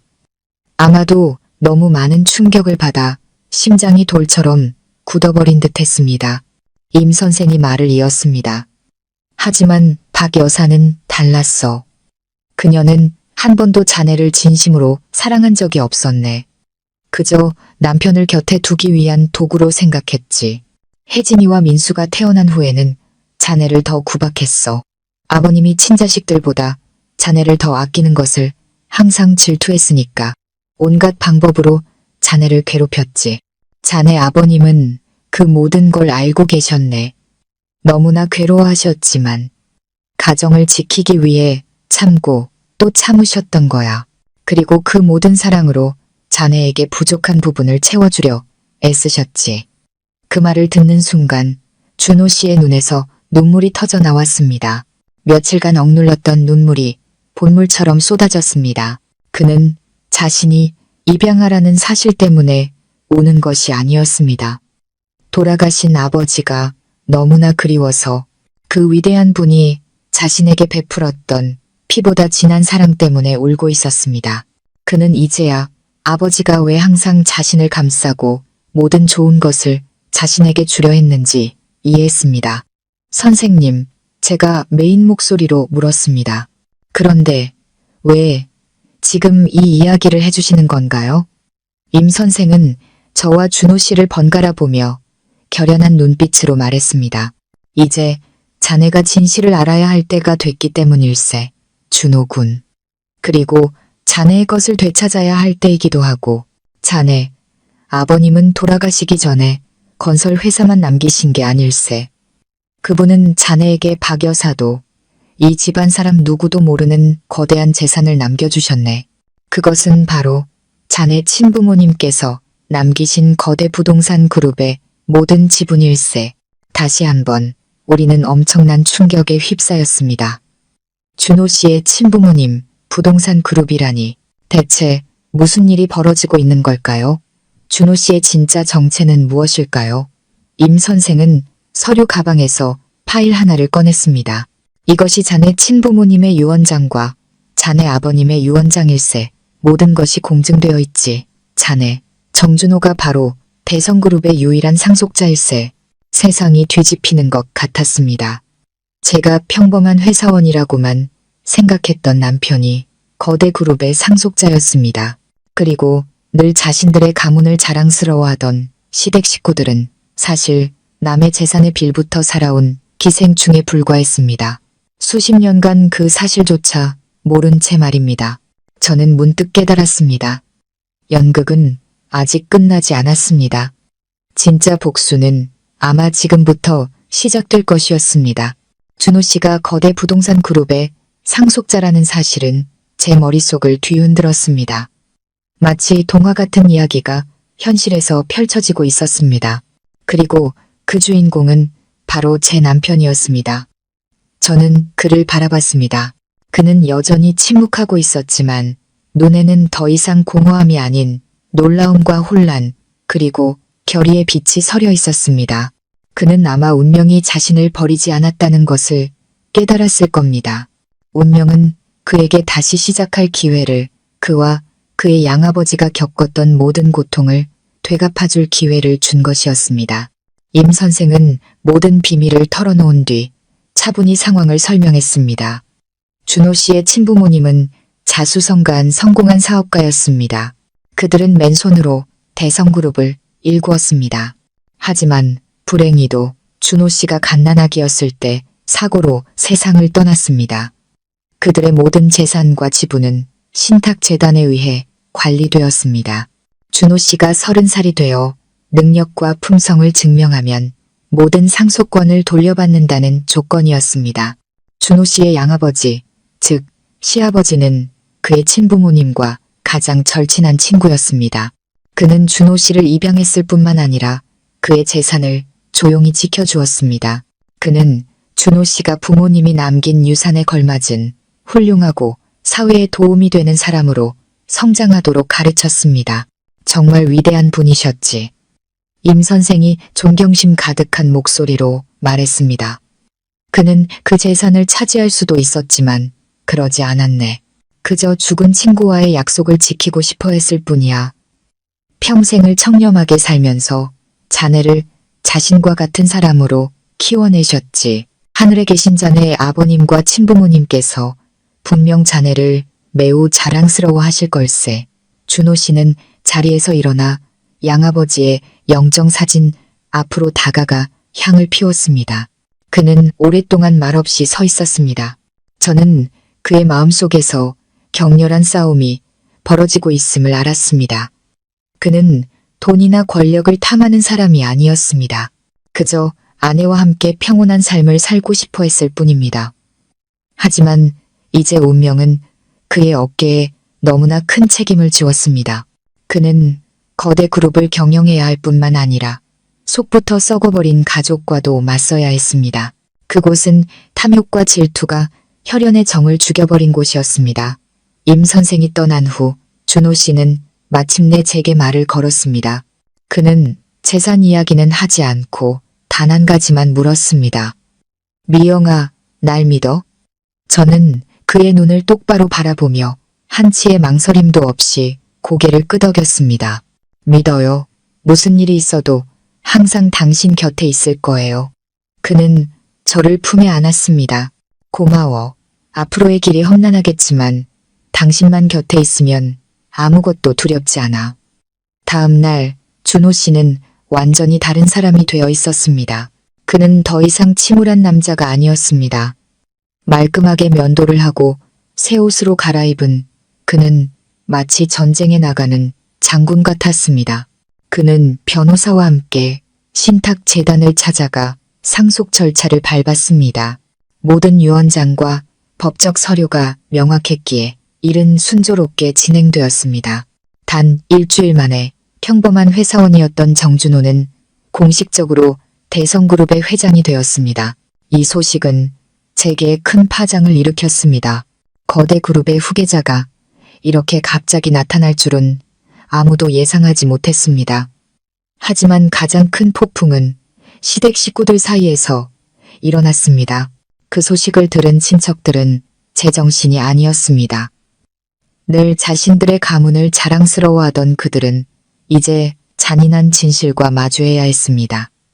그들이 항상 무시하고 멸시했던 사람이 사실은 가문에서 가장 부유하고 강력한 사람이었던 것입니다. 그들의 첫 반응은 질투와 분노였습니다. 그들은 준호 씨가 부정한 방법으로 재산을 빼앗았다거나 사기꾼이라는 헛소문을 퍼뜨리기 시작했습니다. 심지어 그룹 본사까지 찾아와 재산을 나누라며 난동을 부리기도 했습니다.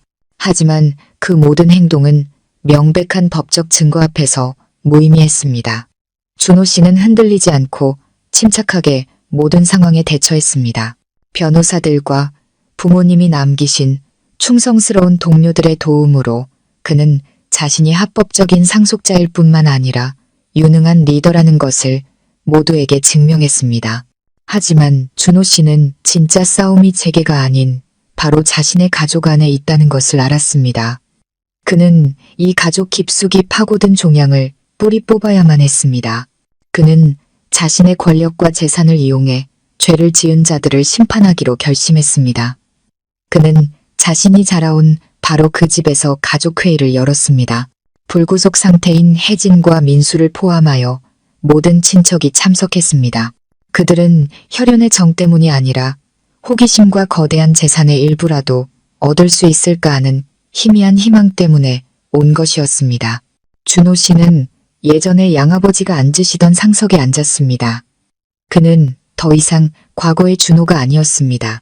그에게서는 누구도 감히 똑바로 쳐다보지 못할 리더의 위엄이 느껴졌습니다. 그는 말을 많이 하지 않았습니다. 그저 2개의 영상을 보여주었을 뿐입니다. 첫 번째는 CCTV 영상으로 박 여사와 혜진, 민수가 저를 얼마나 잔인하게 폭행했는지를 담고 있었습니다. 2번째는 경찰서에서 혜진이 자신의 어머니가 남편을 살해하고 재산을 빼앗으려 한 모든 음모를 자백하는 영상이었습니다. 방 안은 숨소리 하나 들리지 않을 정도로 조용해졌습니다. 그들은 자신들이 가족이라 부르던 사람들이 얼마나 잔인하고 비인간적인지 직접 보고 듣게 된 것입니다. 영상이 끝난 후 준호 씨가 입을 열었습니다. 그의 목소리는 얼음장처럼 차가웠습니다. 오늘 여러분을 이 자리에 모신 것은 제 신세를 한탄하거나 동정을 구하기 위함이 아닙니다. 저는 단지 이 가문의 어른으로서 여러분께 공정한 판단을 구하고 싶습니다. 이런 죄를 지은 제 어머니와 2 동생이 과연 용서받을 자격이 있다고 생각하십니까? 그 질문은 그 자리에 있는 모든 사람의 양심을 깊숙이 파고들었습니다. 그들은 어떤 선택을 할까요? 혈연의 편에 설까요? 아니면 정의의 편에 설까요? 그리고 바로 그 순간 이 가족의 비극은 절정으로 치달았습니다. 준호 씨의 질문은 숨막히는 정적 속에서 무겁게 떠 있었습니다. 모든 시선은 혜진과 민수, 그리고 박 여사가 앉았어야 할 빈 의자로 향했습니다. 아무도 감히 대답하지 못했습니다. 그들은 두려웠습니다. 어느 한쪽 편에 서는 것이 자신들의 가문이 이토록 잔인한 괴물들을 낳았다는 진실을 마주하는 것이 두려웠습니다. 무거운 침묵이 계속되었습니다. 마침내 가문에서 가장 연장자이고 존경받는 작은 할아버지가 떨리는 몸으로 일어섰습니다. 그는 준호 씨와 고개를 푹 숙인 혜진, 민수를 번갈아 보며 갈라진 목소리로 말했습니다. 준호야, 이 일은 정말 우리 가문 전체의 수치다. 우리는 더 이상 할 말이 없구나. 내 어미와 동생들이 저지른 죄는 하늘이 용서하지 않을 것이다. 우리가 감히 너에게 그들을 용서해달라고 할 자격이 없다. 모든 것은 법의 심판에 맡기자. 그의 말은 혜진과 민수의 마지막 희망을 꺾는 망치질과도 같았습니다. 그들은 자신들이 친족에게서도 버림받았다는 것을 깨달았습니다. 더 이상 기댈 곳이 없었습니다. 본래 성격이 난폭했던 민수가 갑자기 벌떡 일어나 준호 씨를 손가락질하며 미친 듯이 소리쳤습니다. 너 이 근본도 없는 놈. 넌 내 형도 아니야. 네가 뭔데 우리를 심판해. 당장 이 집에서 꺼져. 그 순간 거센 손바닥이 날아들었지만 손을 쓴 사람은 준호 씨가 아니었습니다. 바로 작은 할아버지였습니다. 그는 민수의 뺨을 세차게 때렸고 민수는 바닥으로 나뒹굴었습니다. 입 닥쳐, 이 버러지 같은 놈. 네가 감히 그런 말을 해? 네가 지금 욕하고 있는 저 사람이 수십 년간 이 집안 전체를 먹여 살린 사람이라는 건 알고나 있어? 너희가 누구의 재산 위에서 살고 있었는지 아느냐고.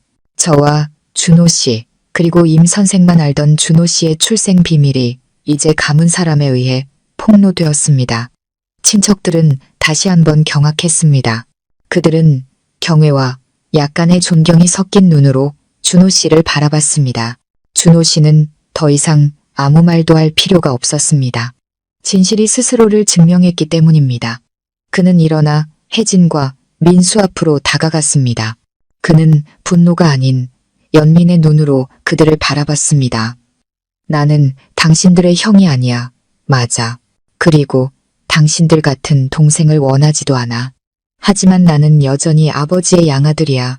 나는 그분께 큰 은혜를 입었고 그분을 해친 자들이 평온하게 살도록 내버려 두지 않을 거야. 그는 변호사들을 돌아보며 말했습니다. 모든 법적 절차는 규정대로 진행해 주십시오. 저들이 마땅히 받아야 할 가장 무거운 처벌을 받게 하고 싶습니다. 재판은 오래 걸리지 않았습니다. 살인교사 및 재산 탈취 혐의로 박 여사는 법정 최고형인 무기징역을 선고받았습니다. 공범 및 범죄, 은닉 혐의로 혜진과 민수 역시 각각 실형을 선고받았습니다. 사채업자와 그의 조직원들도 모두 법의 심판을 받았습니다. 늦었지만 정의는 마침내 실현되었습니다. 재판이 끝난 후 준호 씨는 고통스러운 기억이 가득한 옛집을 팔기로 결정했습니다. 그는 그 돈의 일부로 양아버지의 이름을 딴 자선재단을 설립하여 어려운 환경에 처한 아이들을 돕기 시작했습니다.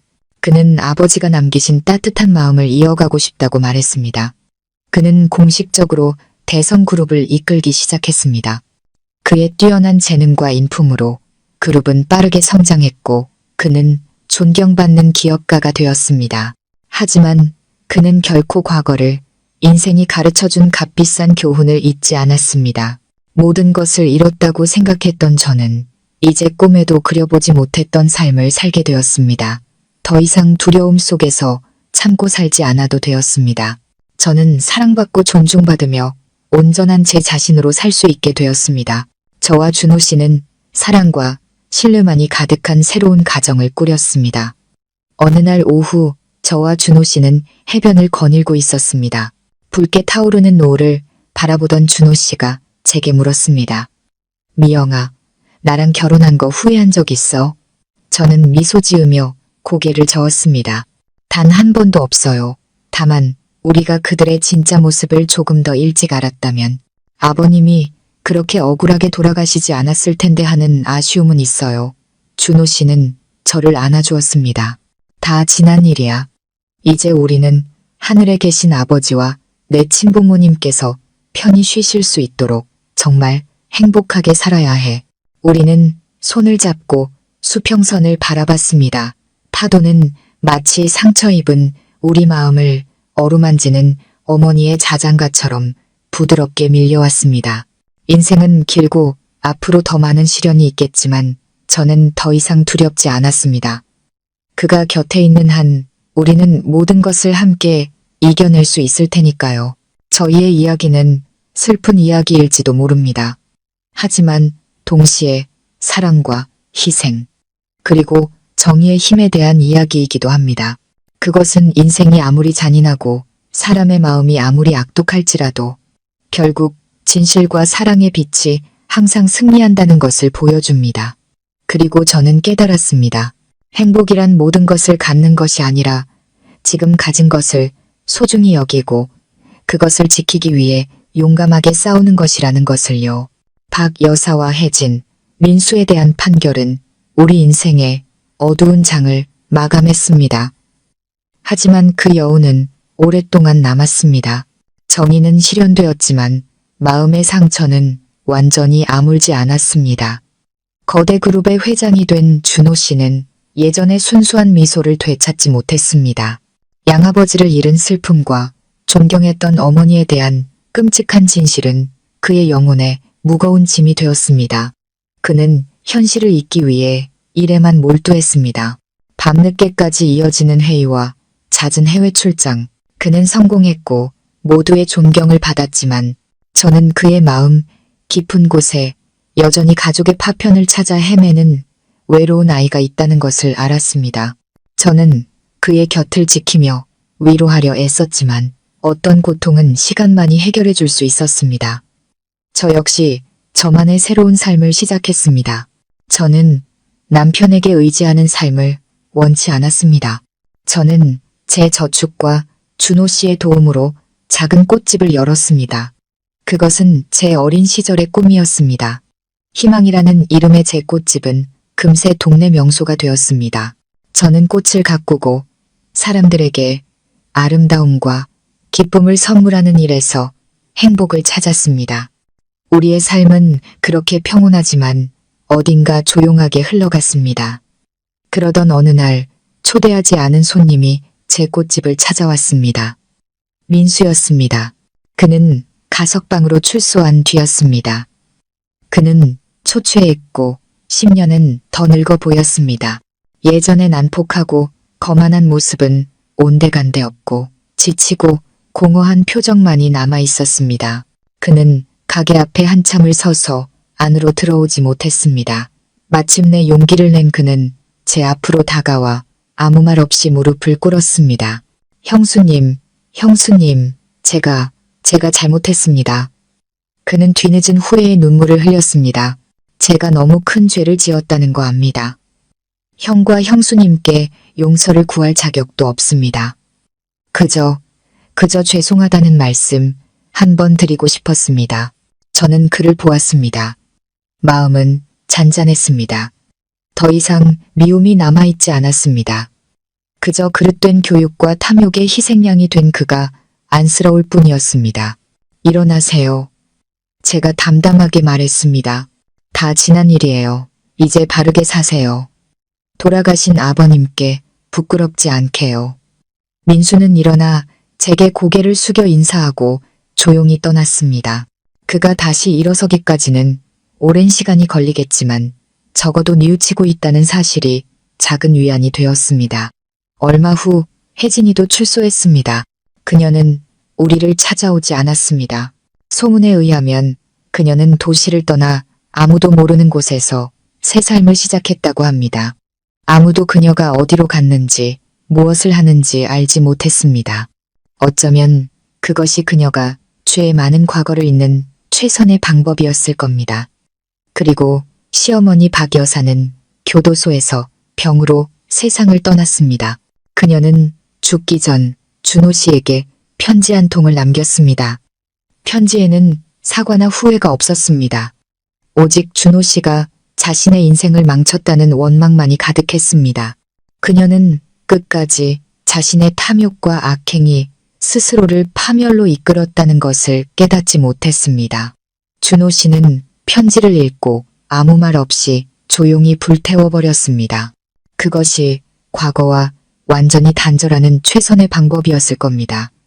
인생은 계속 흘러갔고 낡은 이야기들은 서서히 잊혔습니다. 오직 저와 준호 씨의 사랑만이 영원히 남았습니다. 우리는 가장 어두운 시절을 함께 통과했고 이제 평온한 날들을 함께 누리고 있었습니다.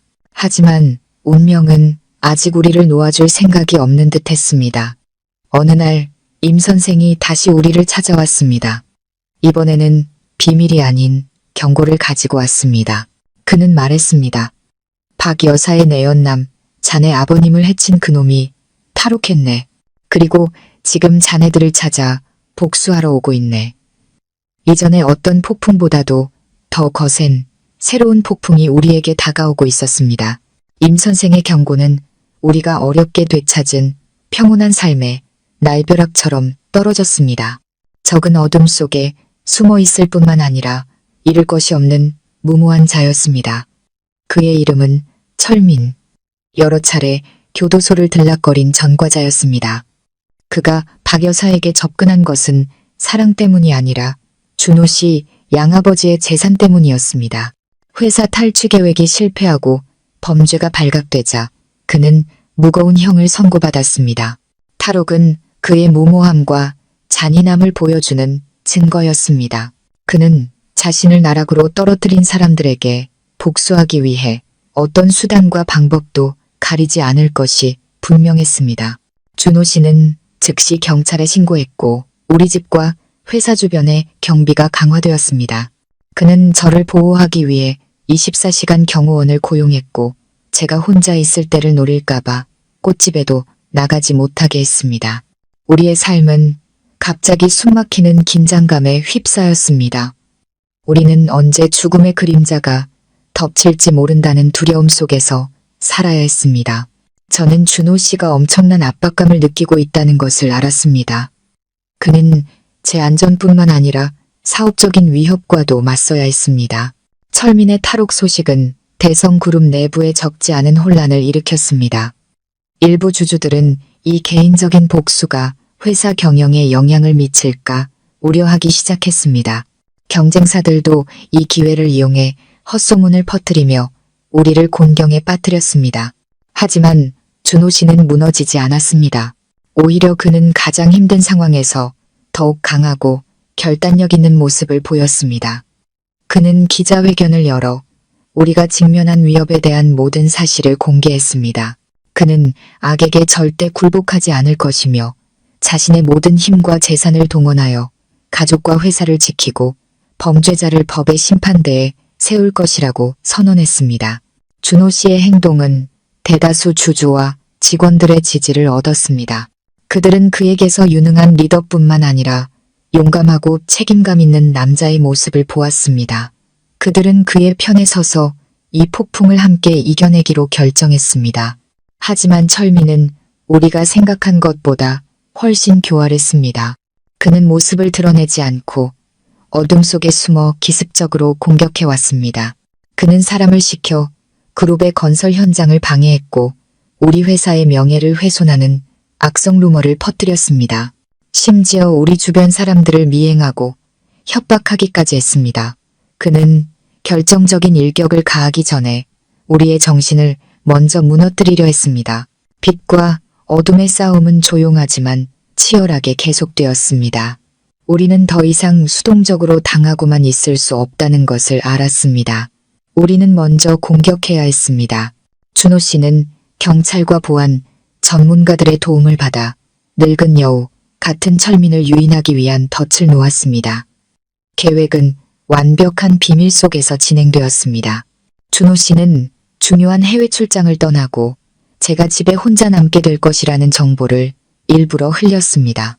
심지어 경호원들을 일시적으로 철수시켜 거짓 허점을 만들었습니다. 이것은 위험한 도박이었습니다. 성공하면 철민을 잡을 수 있지만 실패하면 저는 목숨을 잃을 수도 있었습니다. 두려웠지만 저는 준호 씨와 그의 계획을 믿었습니다. 이것이 이 악몽을 끝낼 유일한 방법이라는 것을 알았기 때문입니다. 그날 밤 저는 집에 혼자 있었습니다. 넓은 저택은 춥고 무섭게 느껴졌고 작은 소리 하나에도 심장이 철렁 내려앉았습니다. 저는 거실에 앉아 휴대폰을 꽉 쥔 채 기다렸습니다. 그리고 마침내 그가 나타났습니다. 검은 그림자가 정원 창문을 통해 집 안으로 스며들었습니다. 그는 전문가처럼 소리 없이 움직였습니다. 바로 철민이었습니다. 그의 손에는 날카로운 칼이 들려 있었고 눈은 증오와 광기로 번뜩였습니다. 그는 자신의 모든 움직임이 집안 곳곳에 설치된 CCTV에 녹화되고 있다는 사실을 몰랐습니다. 그리고 집 밖은 이미 경찰에 의해 완벽하게 포위되어 있었습니다. 그가 제게 다가와 칼을 목에 겨누었습니다. 네가 정준호, 그놈 마누라지. 그가 으르렁거렸습니다. 저는 침착하려고 애쓰며 떨리는 목소리로 말했습니다. 맞아요. 뭘 원하시죠? 내년 목숨이랑 내 놈 남편 목숨. 그가 미친 듯이 웃었습니다. 그놈이 날 끝장냈으니 나도 그놈에게 똑같은 고통을 맛보게 해줄 거야. 바로 그때 집안의 모든 불이 환하게 켜지고 경보음이 울려 퍼졌으며 사방에서 경찰들이 들이닥쳤습니다. 철민은 당황했습니다. 그는 저를 인질로 삼아 탈출하려 했지만 이미 기회는 없었습니다. 형사팀장의 공포탄 한 발이 그의 정신을 흔들었고 그 순간 저는 온 힘을 다해 그의 손을 세게 물었습니다. 그는 고통에 저를 놓쳤습니다. 즉시 경찰들이 달려들어 그를 제압했습니다. 싸움은 끝났습니다. 악은 다시 한번 정의 앞에 무릎을 꿇었습니다. 철민은 탈옥, 살인미수, 협박 등의 혐의로 이전보다 훨씬 더 무거운 형을 선고받았습니다. 그는 자신이 저지른 모든 죄의 대가를 치르게 될 것이었습니다. 마지막 폭풍이 지나가고 하늘은 다시 맑아졌습니다. 하지만 저와 준호 씨는 우리의 싸움이 아직 끝나지 않았다는 것을 알았습니다.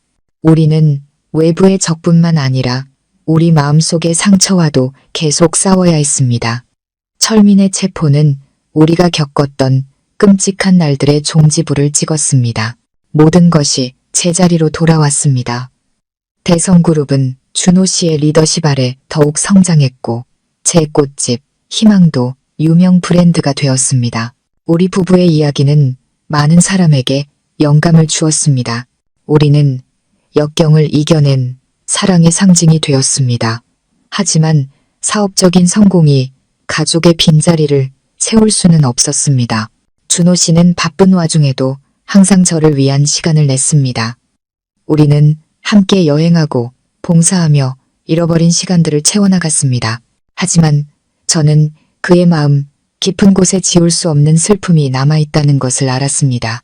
어머니는 교도소에서 세상을 떠났고 여동생은 행방불명, 남동생은 여전히 힘겹게 새 삶을 살고 있었습니다.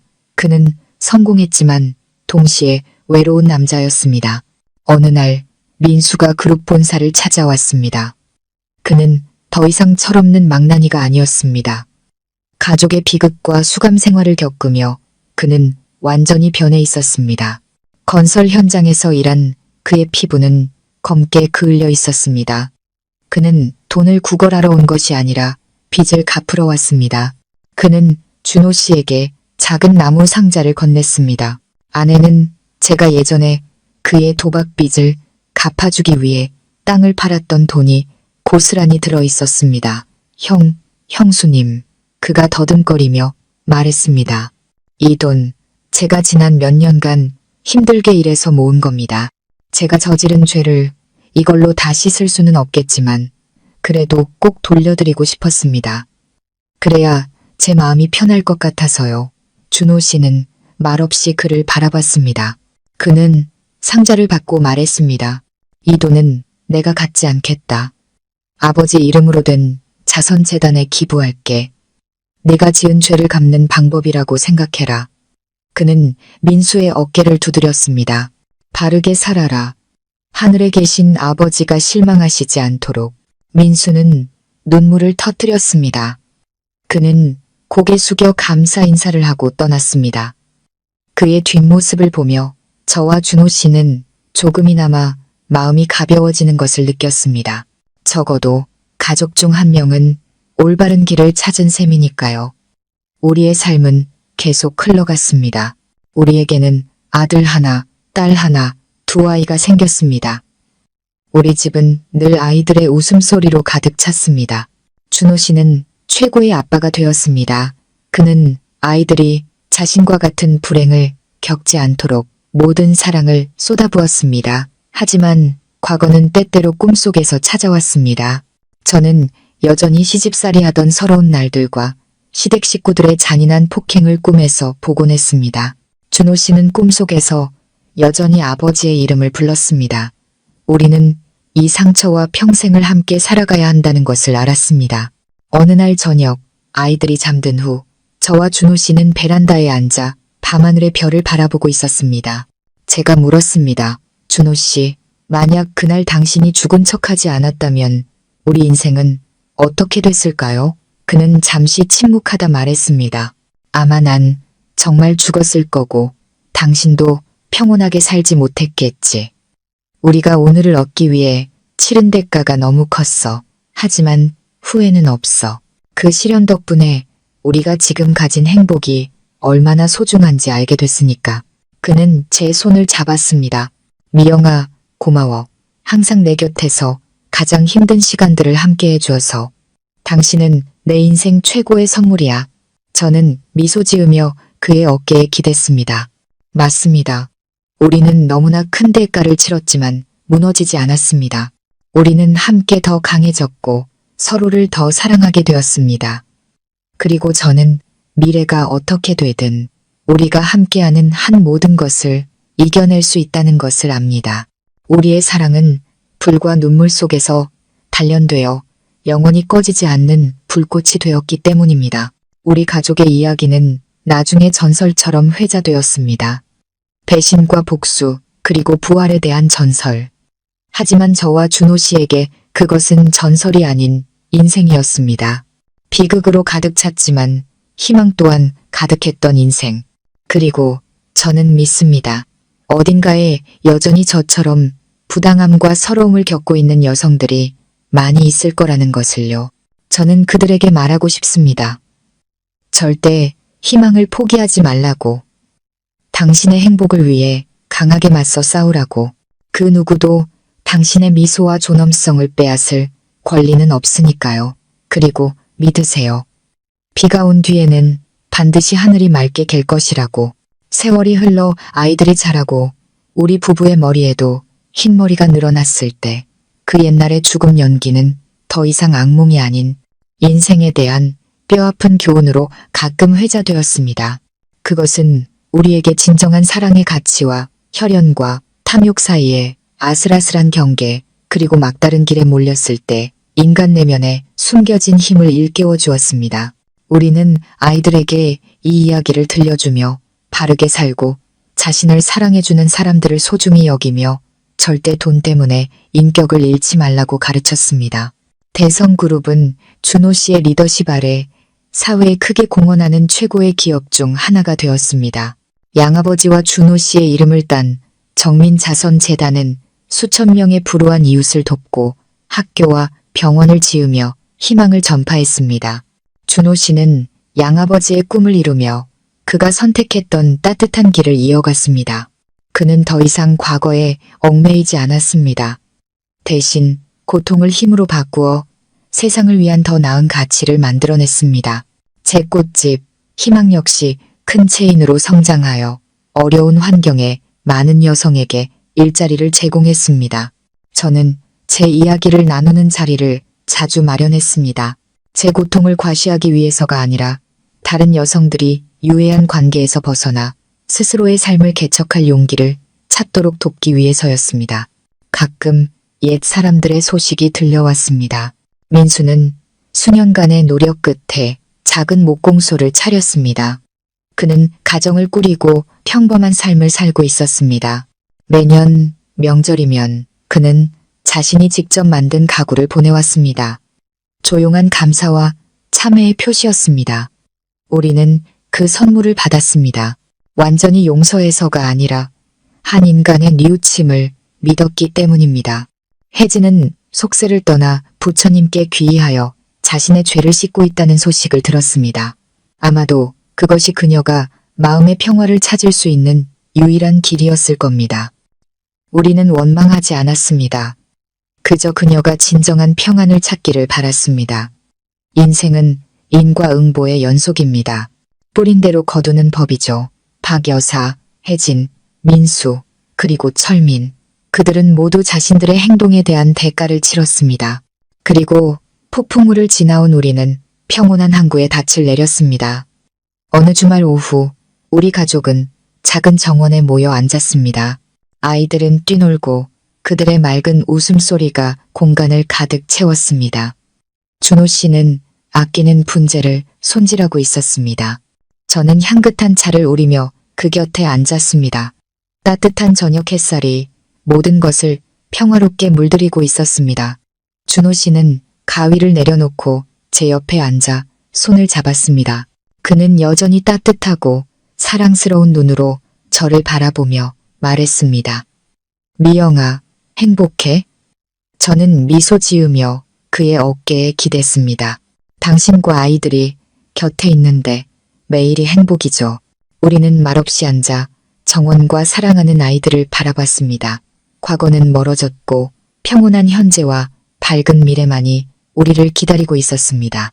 저는 우리 이야기가 동화가 아니라는 것을 압니다. 그것은 행복이 주어지는 선물이 아니라 끊임없는 투쟁과 사랑, 그리고 용기의 결과물이라는 증거입니다. 그리고 만약 이 이야기를 듣고 있는 당신이 힘든 시간을 보내고 있다면 부디 좌절하지 마세요. 자신을 믿고 정의를 믿으세요. 그리고 기억하세요. 모든 폭풍 뒤에는 항상 무지개가 뜬다는 것을. 당신이 이겨낼 힘만 있다면 행복은 반드시 당신에게 미소 지을 겁니다. 인생은 짧습니다. 슬픔과 가치 없는 사람들 때문에 낭비하지 마세요.